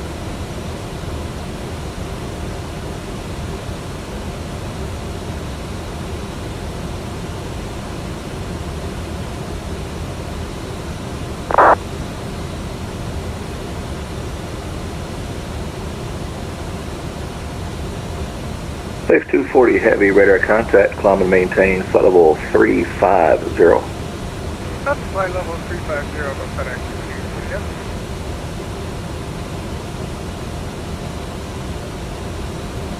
FedEx 386 Heavy, winds 260 at 5, RNAV Ribs, runway 18 right, clear for takeoff. Ribs. Clear for takeoff, 18 right, RNAV. How did you find it? The mode for PC6 with the 4 levers. Yeah, I think honestly, dude, I think I got it on eBay. I'm pretty Eastern sure. 490, leave airspace. Atlanta is offline. You can change the intercom. Have a good flight. And Eastern 490, switching to Unicom. Thanks, Mark, for the great service. Have a good day, sir. Mark. Calling See my ya. name.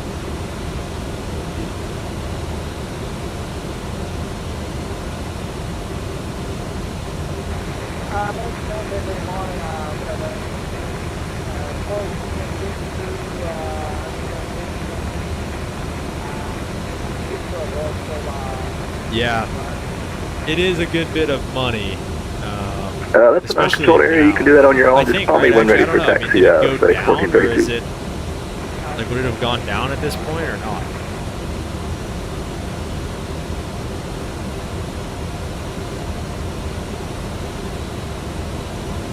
FedEx 386, I'm not getting your transponder at all.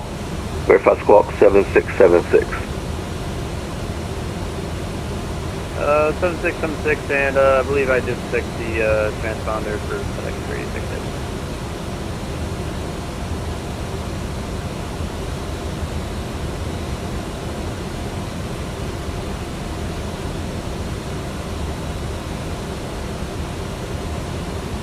There you are, FedEx 36 Heavy, radar contact, climb and maintain, flight level 350. I'm going to take flight level 350 for FedEx 386.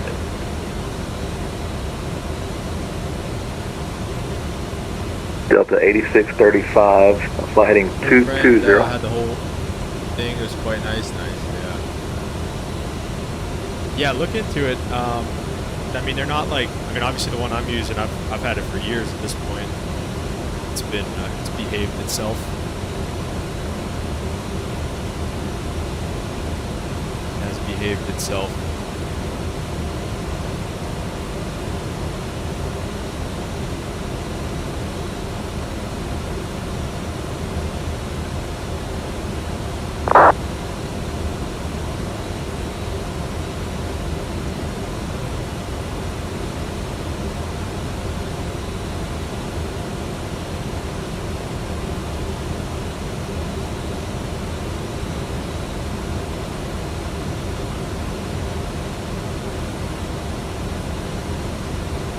Delta 8635, flighting 210 and intercept the 18 left localizer. 5 anytime Asheville to DFW. What are you doing?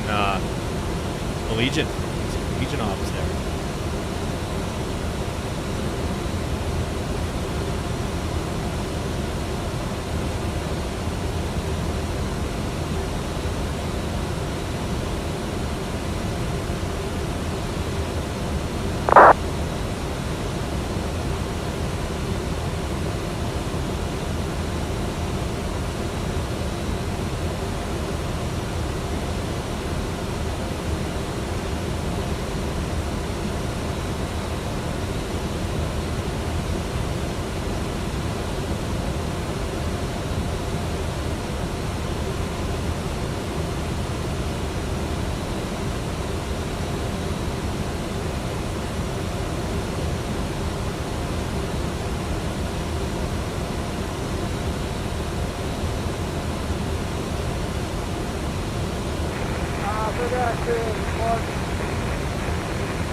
Base 1432, roger, runway 18 right, taxi via November, Mike 9er, and you can cross runway 9er at November. Allegiant Max 8, nice. American 319 DFW. The Allegiant Max 8, that's a sick one. Delta 8635, the airport is 10 to 11 o'clock and about 12 miles. Report set at site.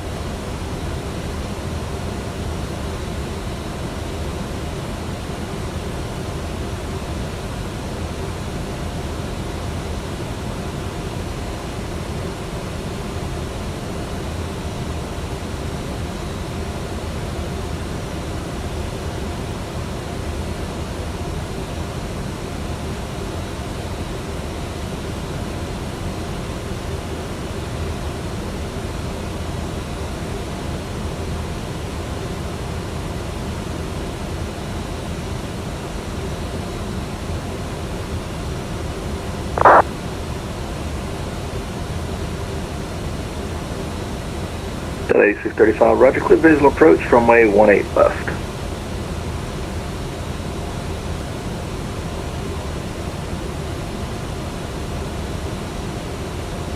We have 5262, hello with you, festival 350.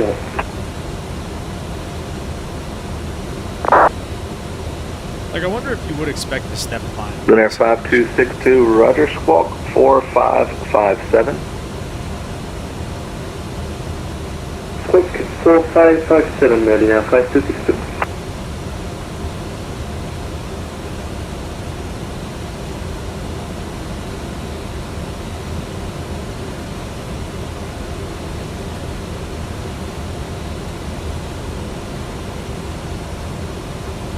And Delta 8635, winds 260 at 5, runway 18 left, clear to land.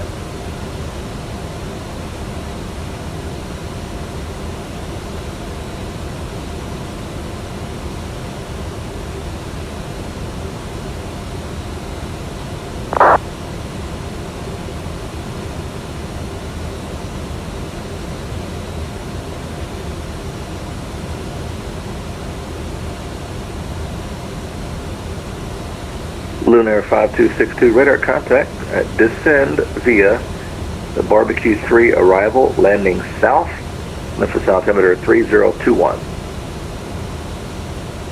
Descent via the Barbecue 3 arrival to the south runway, Lunar 5262, and will it be possible to have the 18 right?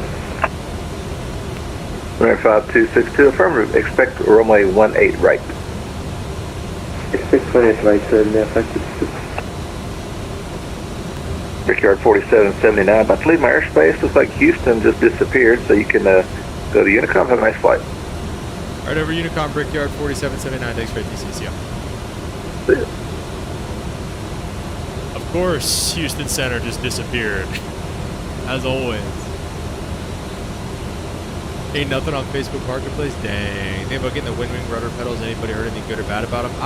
I honestly, Limp, I've been rocking the Logitech pedals ever since I started, and that's all I've ever had for rudder pedals. So, unfortunately, I don't have any hip spread advice for you. yet in after dark.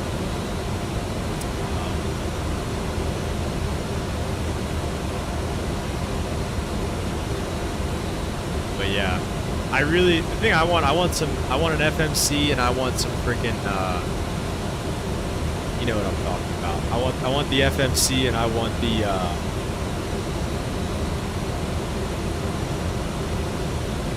short-lived. Force Houston's everything. I want an FMC, and I want like an MCP. I want a good MCP. Found one on eBay for 150 in the UK. Might jump seat over to pick it up. 150, not too bad. I think that's pretty. It's fair. About right.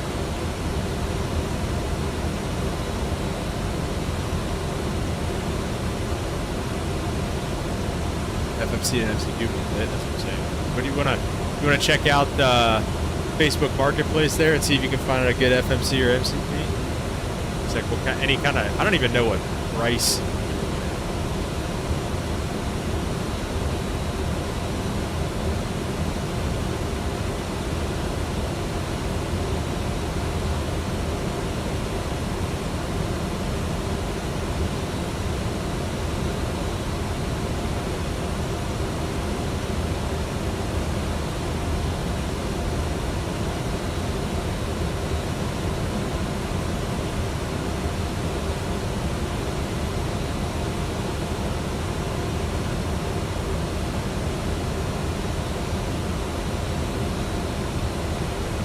I doubt there's much.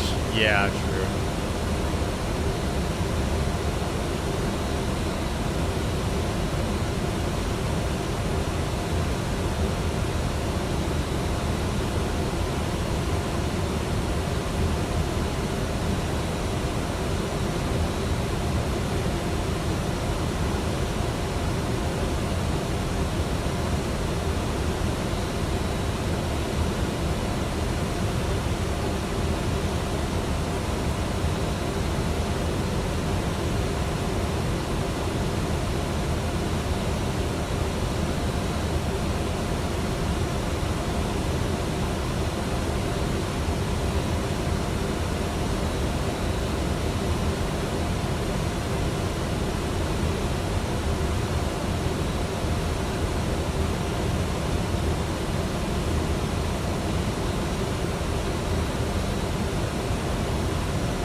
$737 ones are between $500 and $800. Sheesh.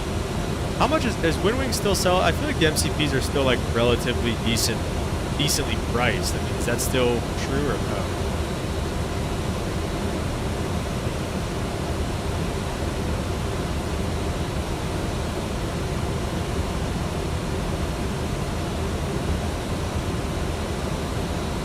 Same rotor pedals as you. There's nothing wrong with them. I just want better. Yeah, that's fair.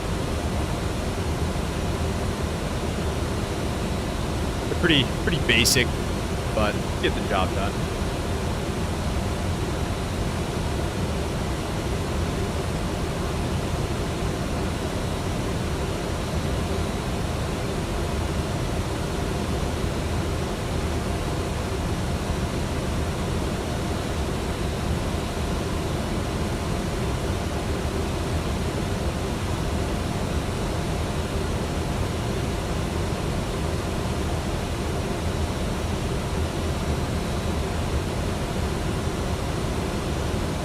Yeah, MCP is the autopilot and stuff, yeah.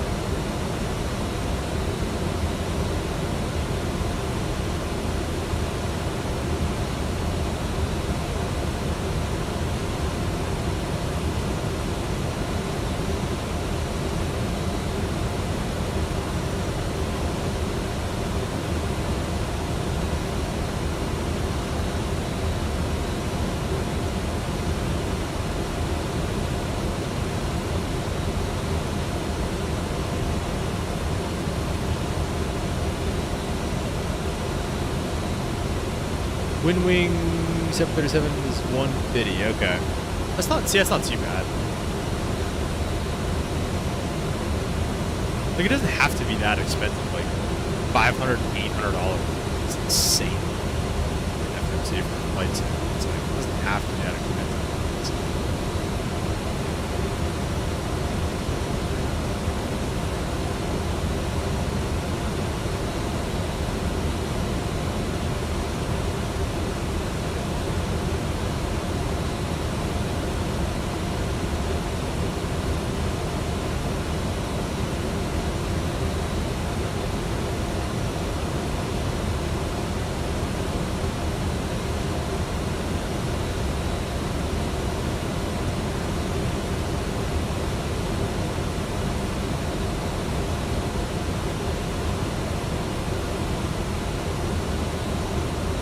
All right, looks like we're getting close to maybe needing to start our descent here. It looks like we got Journey at or above flight level 240. Journey, we're probably about 100, maybe 120-ish miles from Journey.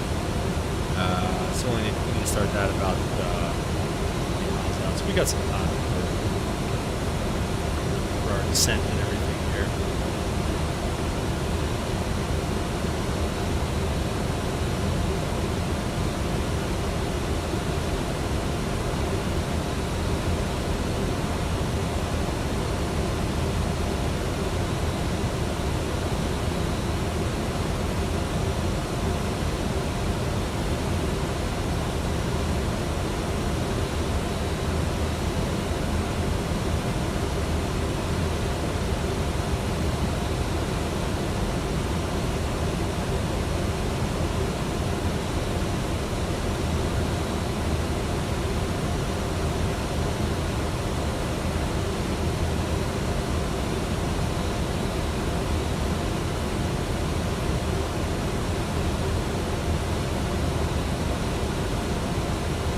MCP for 1200, but I've also seen some for 200. Yeah, I guess you just never know.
What PC specs you running? Do exclamation point specs.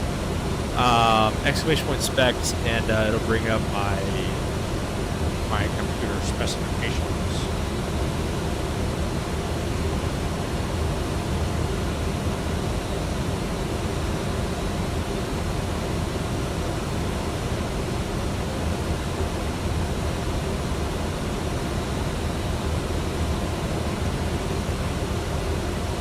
Oh wait, I hope it still works.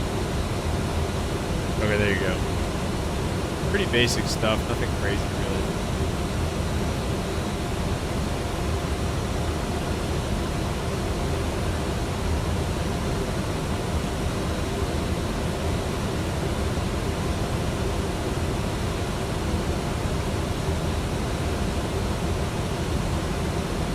How do you find the 6700 XT? I bought this thing pre-built. I got it from iBuy Power.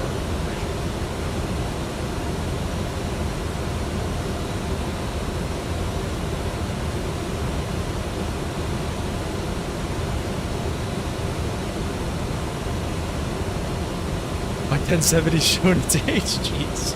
That's why you're running the DC6 all the time, because it's You're running a graphics card from the PC6 came out.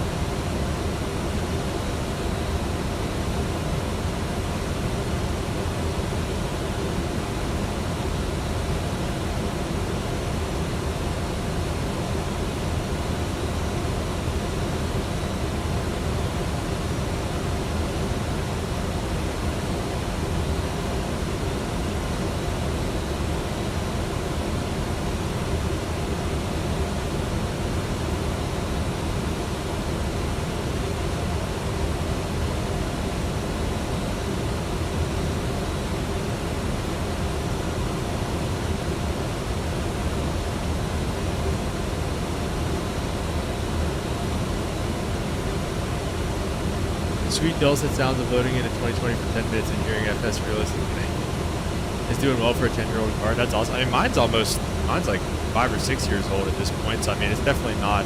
I don't have a spry young card anymore.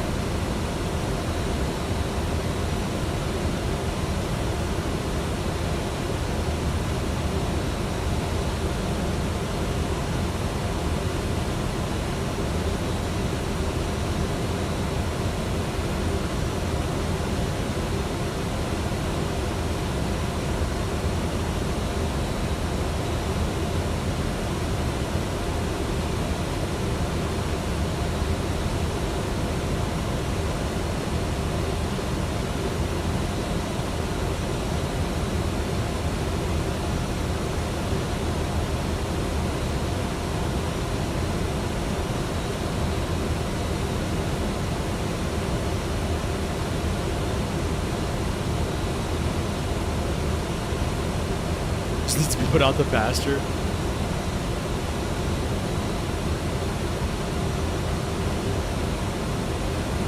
You have such a way with words, Arrow.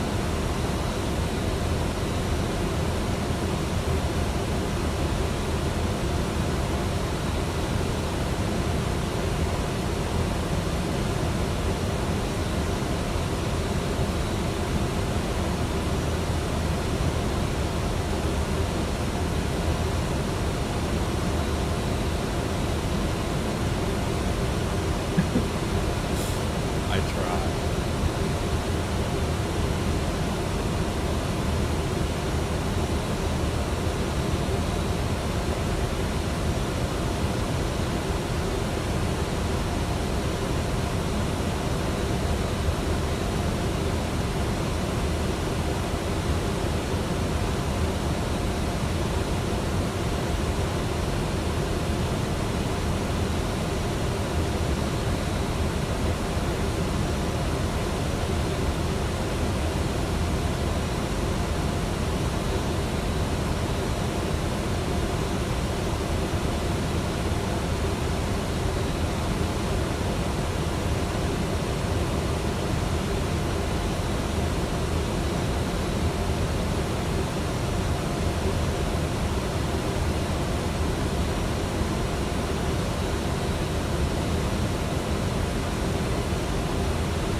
All right, let's see. We might be getting to this. Might be getting to that point here. Let's see. First of all, is there any ATC left in Houston? No ATC left in Houston. Let's start our way down to flight level 240, I think it was. Which again, we're not all that far from. We're gonna lower cruising altitude today.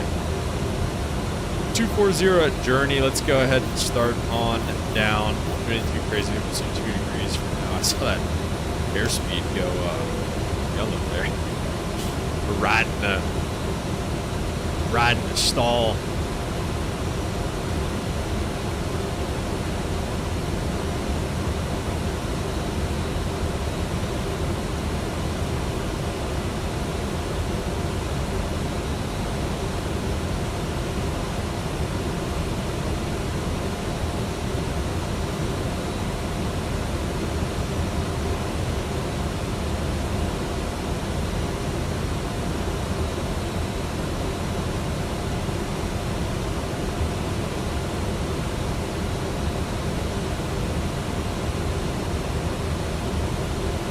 They knew you were coming. I think they do at this point. I think they know we're coming, and they just don't want to.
I saw flight plan pop up. It said FSC lad again. I don't doubt it at all. I think that's exactly what's happening.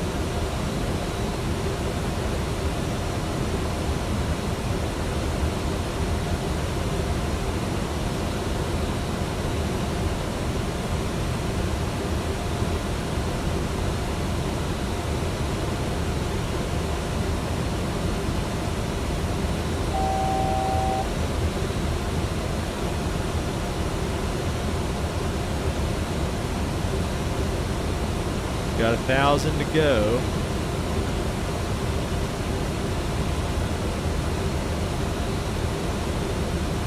Lim said, I think the funniest is when we were flying to Sicily and the controls ahead of us closed. Yeah, just one after the other. Probably thought Limp was inbound too. Yeah, they all saw that. They saw the clips from Miami. They saw the clips from Miami, man.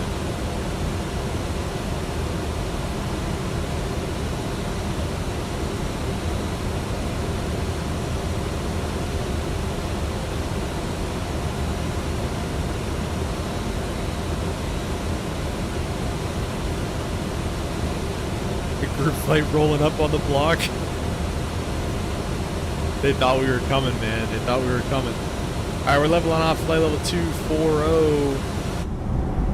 Still looking good. Like I said, nothing, no ATC or anything like that. So I don't really have anything else to do. The only thing we should do is just kind of plan for this ILS 26 right going into Houston. Let's actually make sure we want 26 right. I mean, they parked in Alpha 3 Foxtrot in Houston. Let's take a look if we can find where Alpha 3 Foxtrot is going to be. Taxi, parking gates.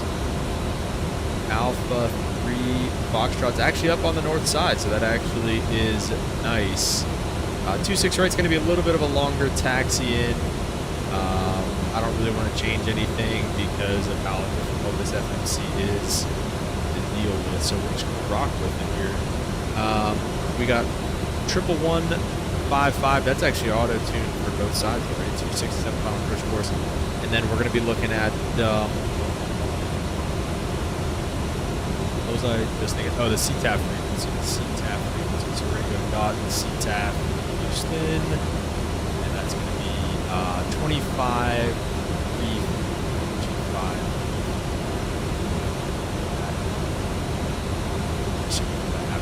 Okay, so I mean that's it. We're pretty much ready for our descent now. We're coming up on Journey, and then Beetle at 280 knots out of below flight level 230 and 170 at Beetle. So we've got some time. That happens. check up on work. Let's see if anybody's still delayed and whatnot.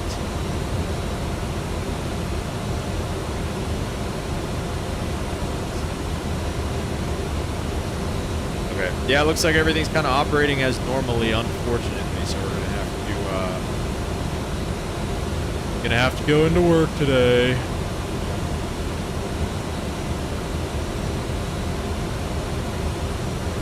Going to work today. I might have been worried about Watch turning up on an engine failure.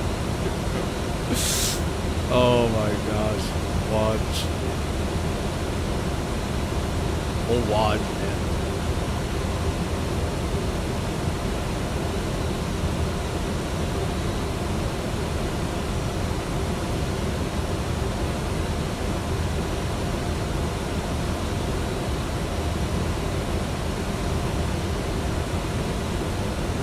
Really wish I didn't have to work. Yeah, could be the JFK incident. Which one was the JFK incident? Oh, yeah, loading up. Yeah. Yeah, man, look. That wasn't one of our finest. But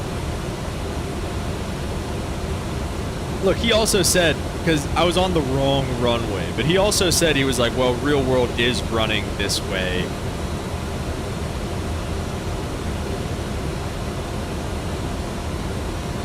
Watch, we have more failures than air crash investigation episode. 18-hour days be dragging. What kind of work? 18-hour day? Deployed or unit?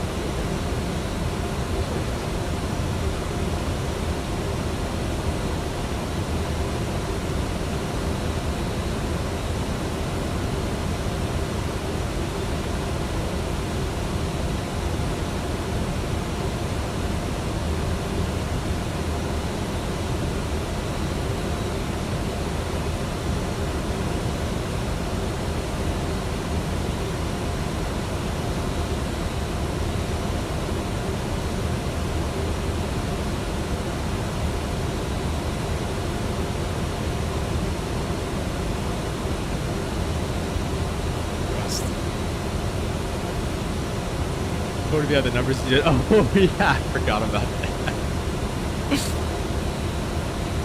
Yeah, I forgot about that part too.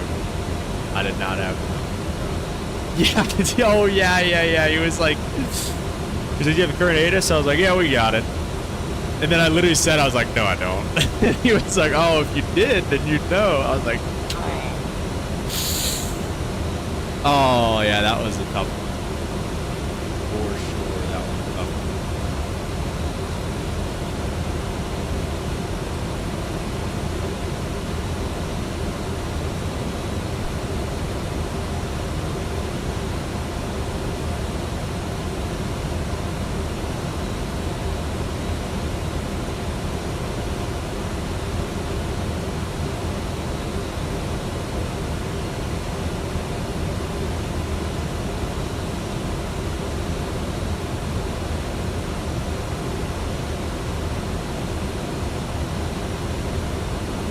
One dispatcher. Oh, dang. Picked up an obscene amount of overtime, so I couldn't start at 4 and go till. Oh my gosh.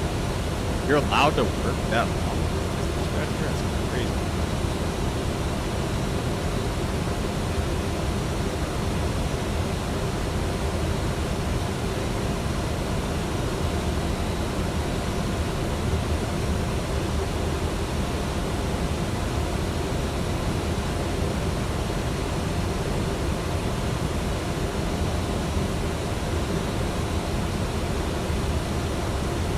Yeah, those are diabolical hours.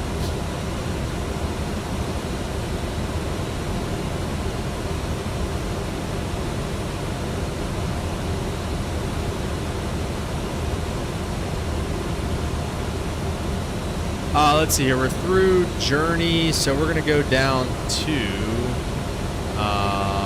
flight level or 17,000. At 5 feet there, so we'll go ahead and set that up. Started down.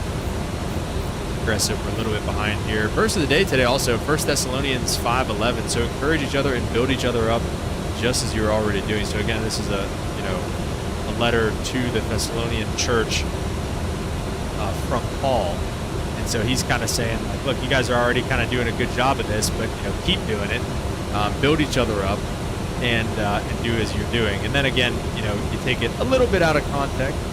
I wouldn't say you're not super out of context there, but a little bit. But you can still apply it to your daily life and just continue to build each other up, right? That's a characteristic of a godly situation, of a godly thing. The good thing is building each other up and being positive and being supportive. So it's something that definitely applies to today and to those type of things. So yeah, so not really too much to that one today, but yeah, I mean, that's about it. So if you guys have any thoughts or questions about it?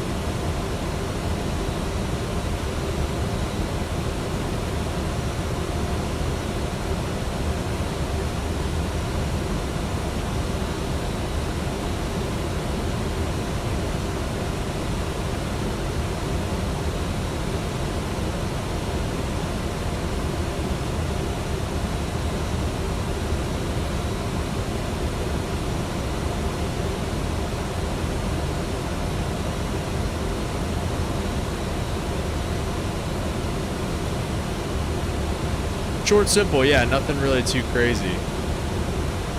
He says after that, go away 6 hours and then come back. 6 hours? 14 hours of rest and then 6 hours, or 14 hours of work and then 6 hours of rest? Are we for real?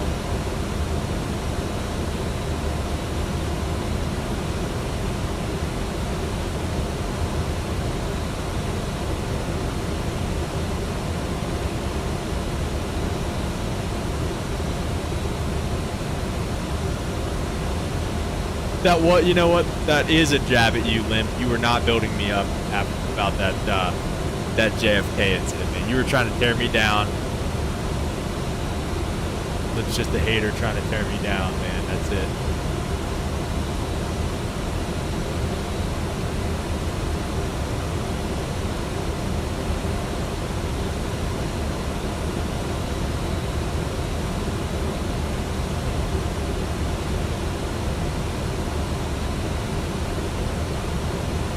$18 hours of work and 6 hours of rest? Holy crap.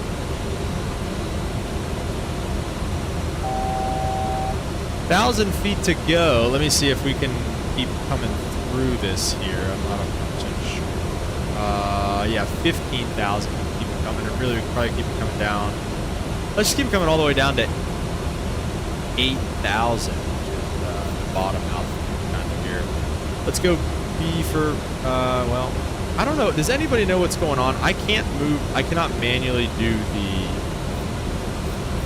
altimeter setting. It always just goes back to whatever it thinks the local setting. So I don't know if anybody has any ideas there. Let's do some landing in it here real fast. Weather in Houston, 170 at 8, so pretty chill here. Coming from the snow in DC. 267 on the final approach course. And the temperature is 26, nice and warm down here in Houston as well. We're not going to really worry too much about the minimums.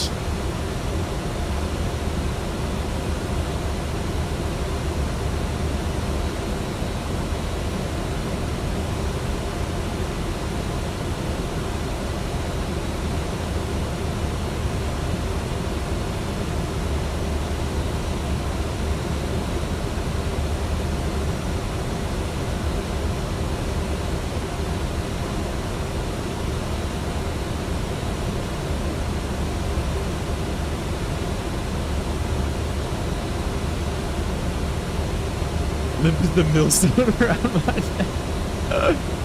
Bro. Yeah, well said. Big respect to G-Scop there, man. Appreciate your work and appreciate you stopping by this silly stream as well. Hopefully it can be of use to you before you go to work there.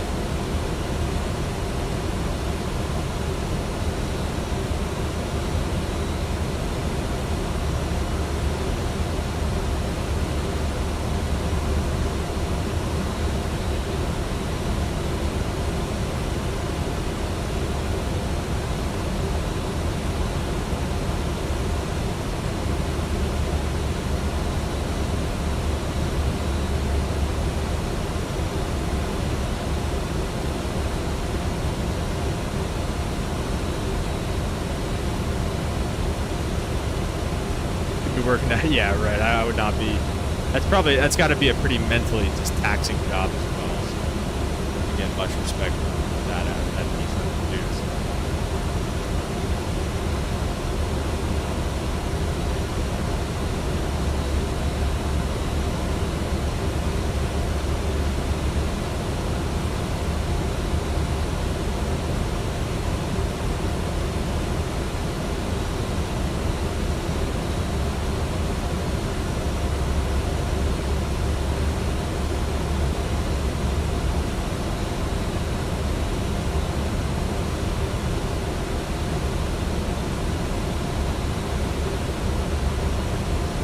As the day's got to provide for family, love working in this field. It's been for about 6 years now. Most is EMT. Dang.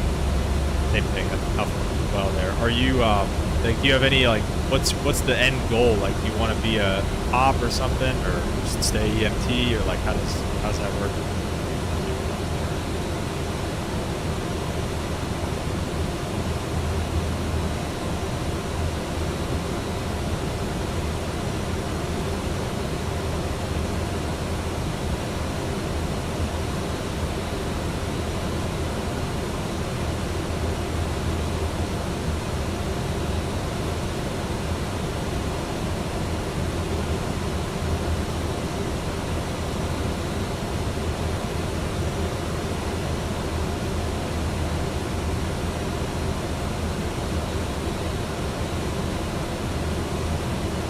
All right, coming up on 10,000 feet, we'll get the Sterilite back on, and we'll get all lit up here as we go.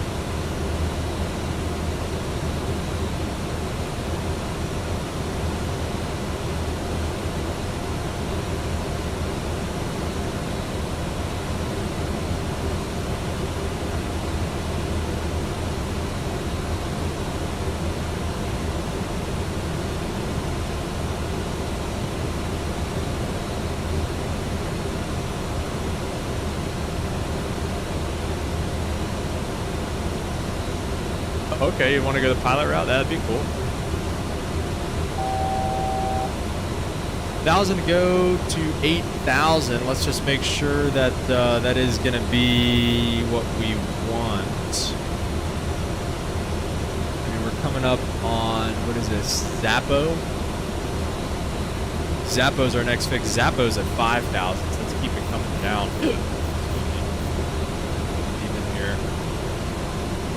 I don't think we're conflicting with any traffic as of right now. Field. Yeah, we're about to start this approach here from Zappo. We'll start it.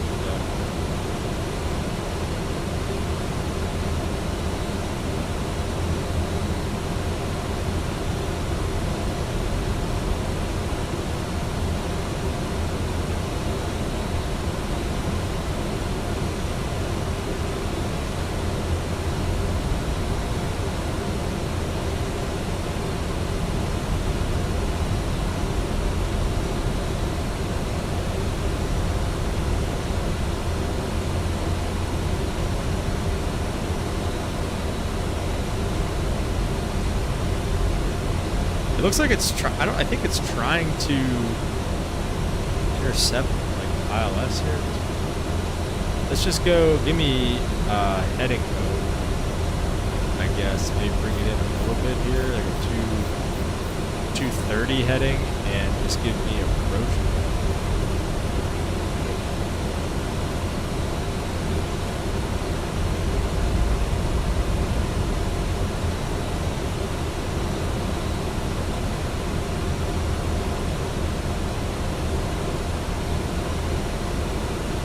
I never know what's happening with this. I mean, we've got the 11155 is set. That is correct. It's just like our approach course is 267. We should probably start trying to head that way. Maybe we're just a little too far out from this. Okay, no, there it is. Okay. They're about 30 miles out. I think it's. Oh wait. Localizer captain. There we go. Flies over his arm. And let's see, Zappo at 5. We should be, I think we're above it a little bit. Let's set 2,000. kind of keep it coming down for right now. And just kind of get the speed brake out.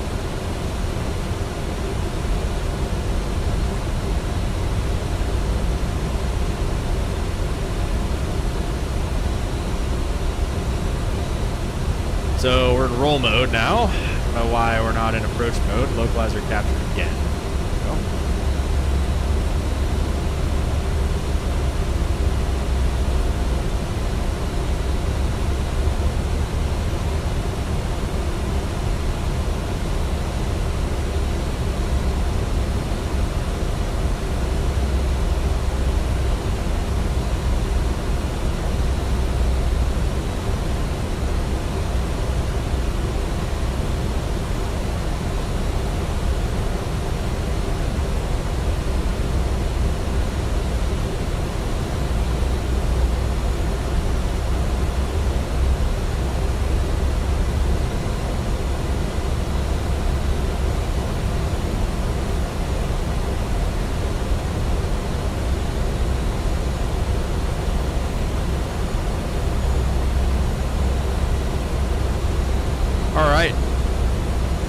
Looking pretty good, just a little high maybe still.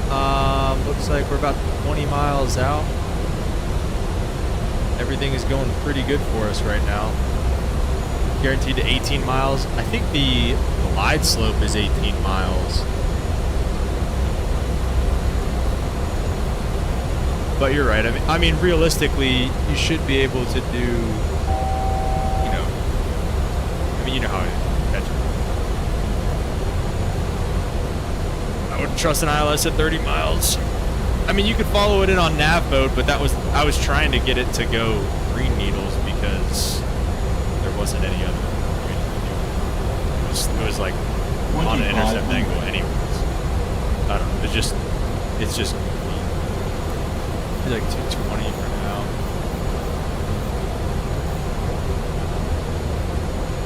Main contingency is a lot of money, but so is going to paramedic school and fire school. Does that like allow you to make more money if you do those things? Piece of traffic for KR 4779, about a 15-mile final. 263. Yeah, right. Just weird Flight Sim Studios things, really.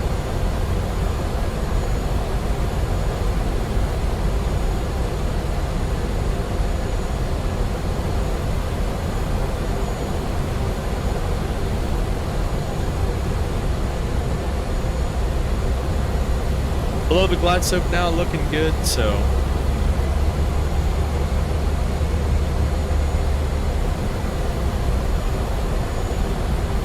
A lot more doors for me.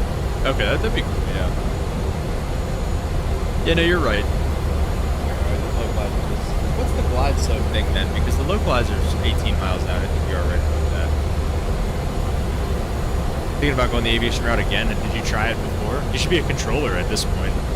Dispatcher and stuff, they probably love it. Or shoot speed breaks are out still. Why?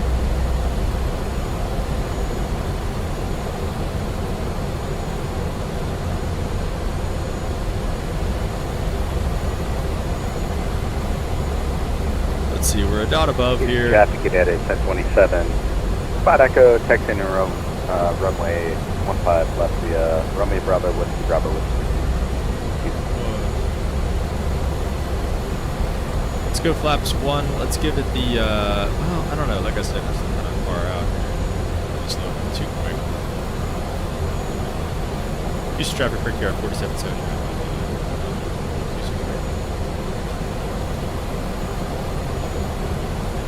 And then we can roll out, honestly, pretty far. I mean, it's a 9,000 foot runway. We can roll out as far as we want. I'm not even going to set the auto brake. Beautiful day here in Houston.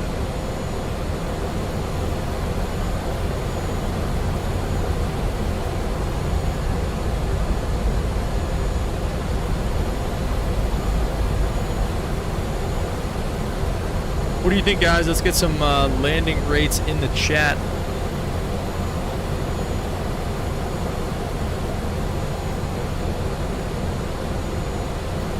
Flaps to 2.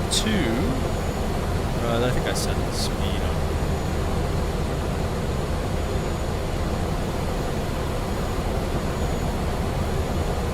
Pop a wheelie on the rollout. Oh yeah, we'll give it a shot here. We'll see what we can do. Let's go gear down. Flaps 3. 167 says Arrow. Get back to being Rampager to work at FBO. Yeah, you could. Like I said, you could be a controller. These guys are...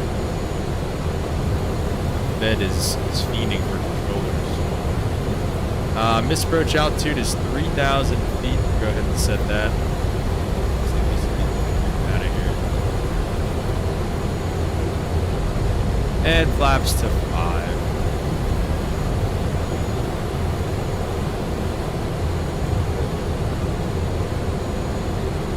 And we're basically just gonna exit. Oh my gosh, we're gonna exit on the left with the here.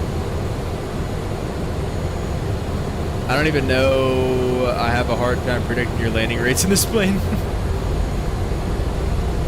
Throttle.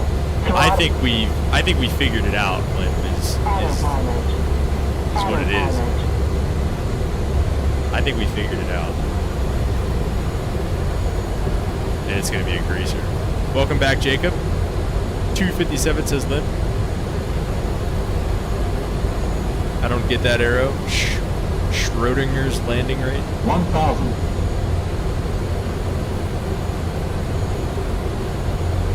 Whoa, a little gusty here.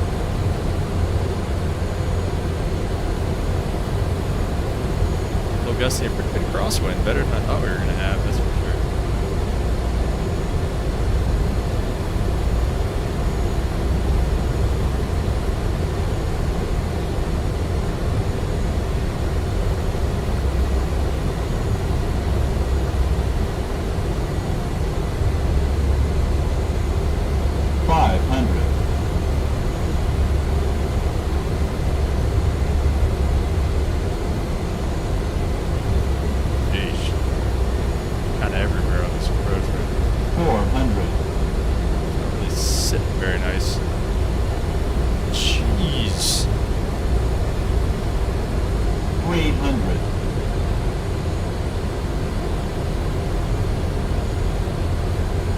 Sink rate. Sink rate. Minimums. 50, 40, 30, 20, 10.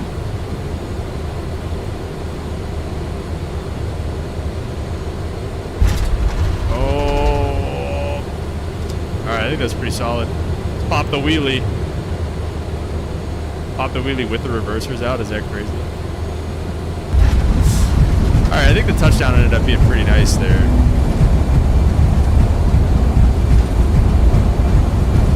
Trying to find them.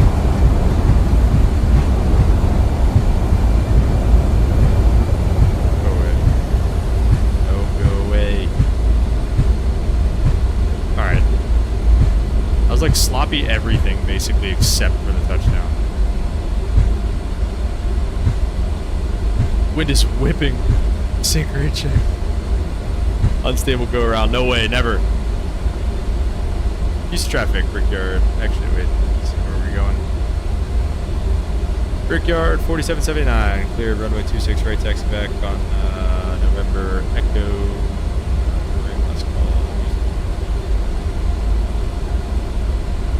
Alright, landing lights coming off, side lights, inspection lights coming off, strobes coming off, APUs coming on. Let's start that bad boy up. Welcome to Houston. Definitely a long enough flight for us on the way back. Don't press toga, press on. Yeah, we'll see. 1027 departing runway 15 left.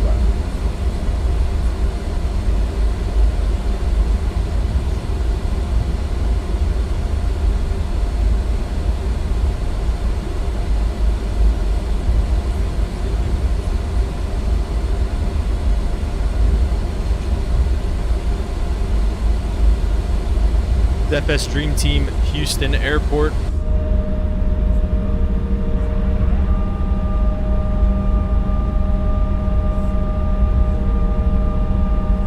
Yeah, we'll we'll see once we pull into the gate here, but I feel like that was a reset.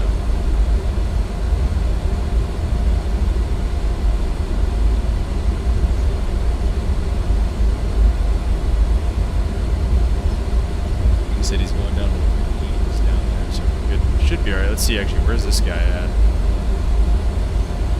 Oh, he's still pretty far out there.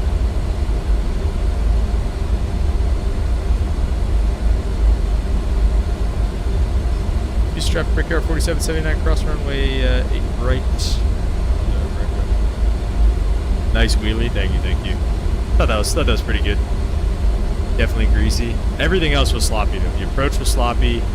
The rollout was sloppy. Everything was sloppy, literally except for the touchdown. But whoa, that was freaking weird. Oof. All right, let me double check also where Alpha 3 Foxtrot is on that little arm of the terminal there. So you just kind of keep this going straight. We'll maybe take a left on Whiskey here in a second. Could be the next left here. I like when the airports actually have real taxi signs and stuff that actually like you can actually listen to. Alpha 3 Foxtrot should just be the one right on the end here. It's funny, they have those same like gate numbers in Dulles too. And they're these same like kind of remote gates as well.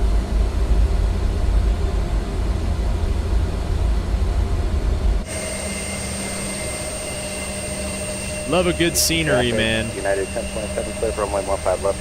Coming through 3,200 via the Plaza 5 departure 8 transmission last call. Let's see what it says here. What does that say? Alpha 3 Echo. Alpha 3 Foxtrot should be the next one. There she is. Alright, it's going to be a tight turn right here. I'll show you how it's done. Oh. Listen to signs, never mind looking at them.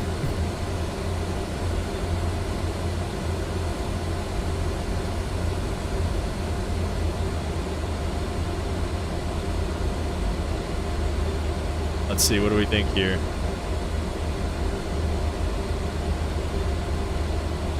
Alright, we'll stop it there, set the park and brake. Taxi light coming off, and engines coming off as well. We got the APU running there. Overhead, we get the seatbelt signs off, stereo light off, beacon light off. Boarding requested. And yeah, request some deboarding for us. Appreciate it. Whoa. Let's see how we did on this park job. Ooh, it looks a little crooked. Oh, you're gonna do that. Not terrible, not terrible. Could have been better for sure, but not terrible at all. Is that how the JFK incident happened? Wait, what is this? Taxi listens to the universe. Yeah, I was just listening to the universe whenever I was with JFK, bro. Alright, let's take a look here. Let's end the flight, review the flight. Statistics, 120 on the landing rate, so not too shabby.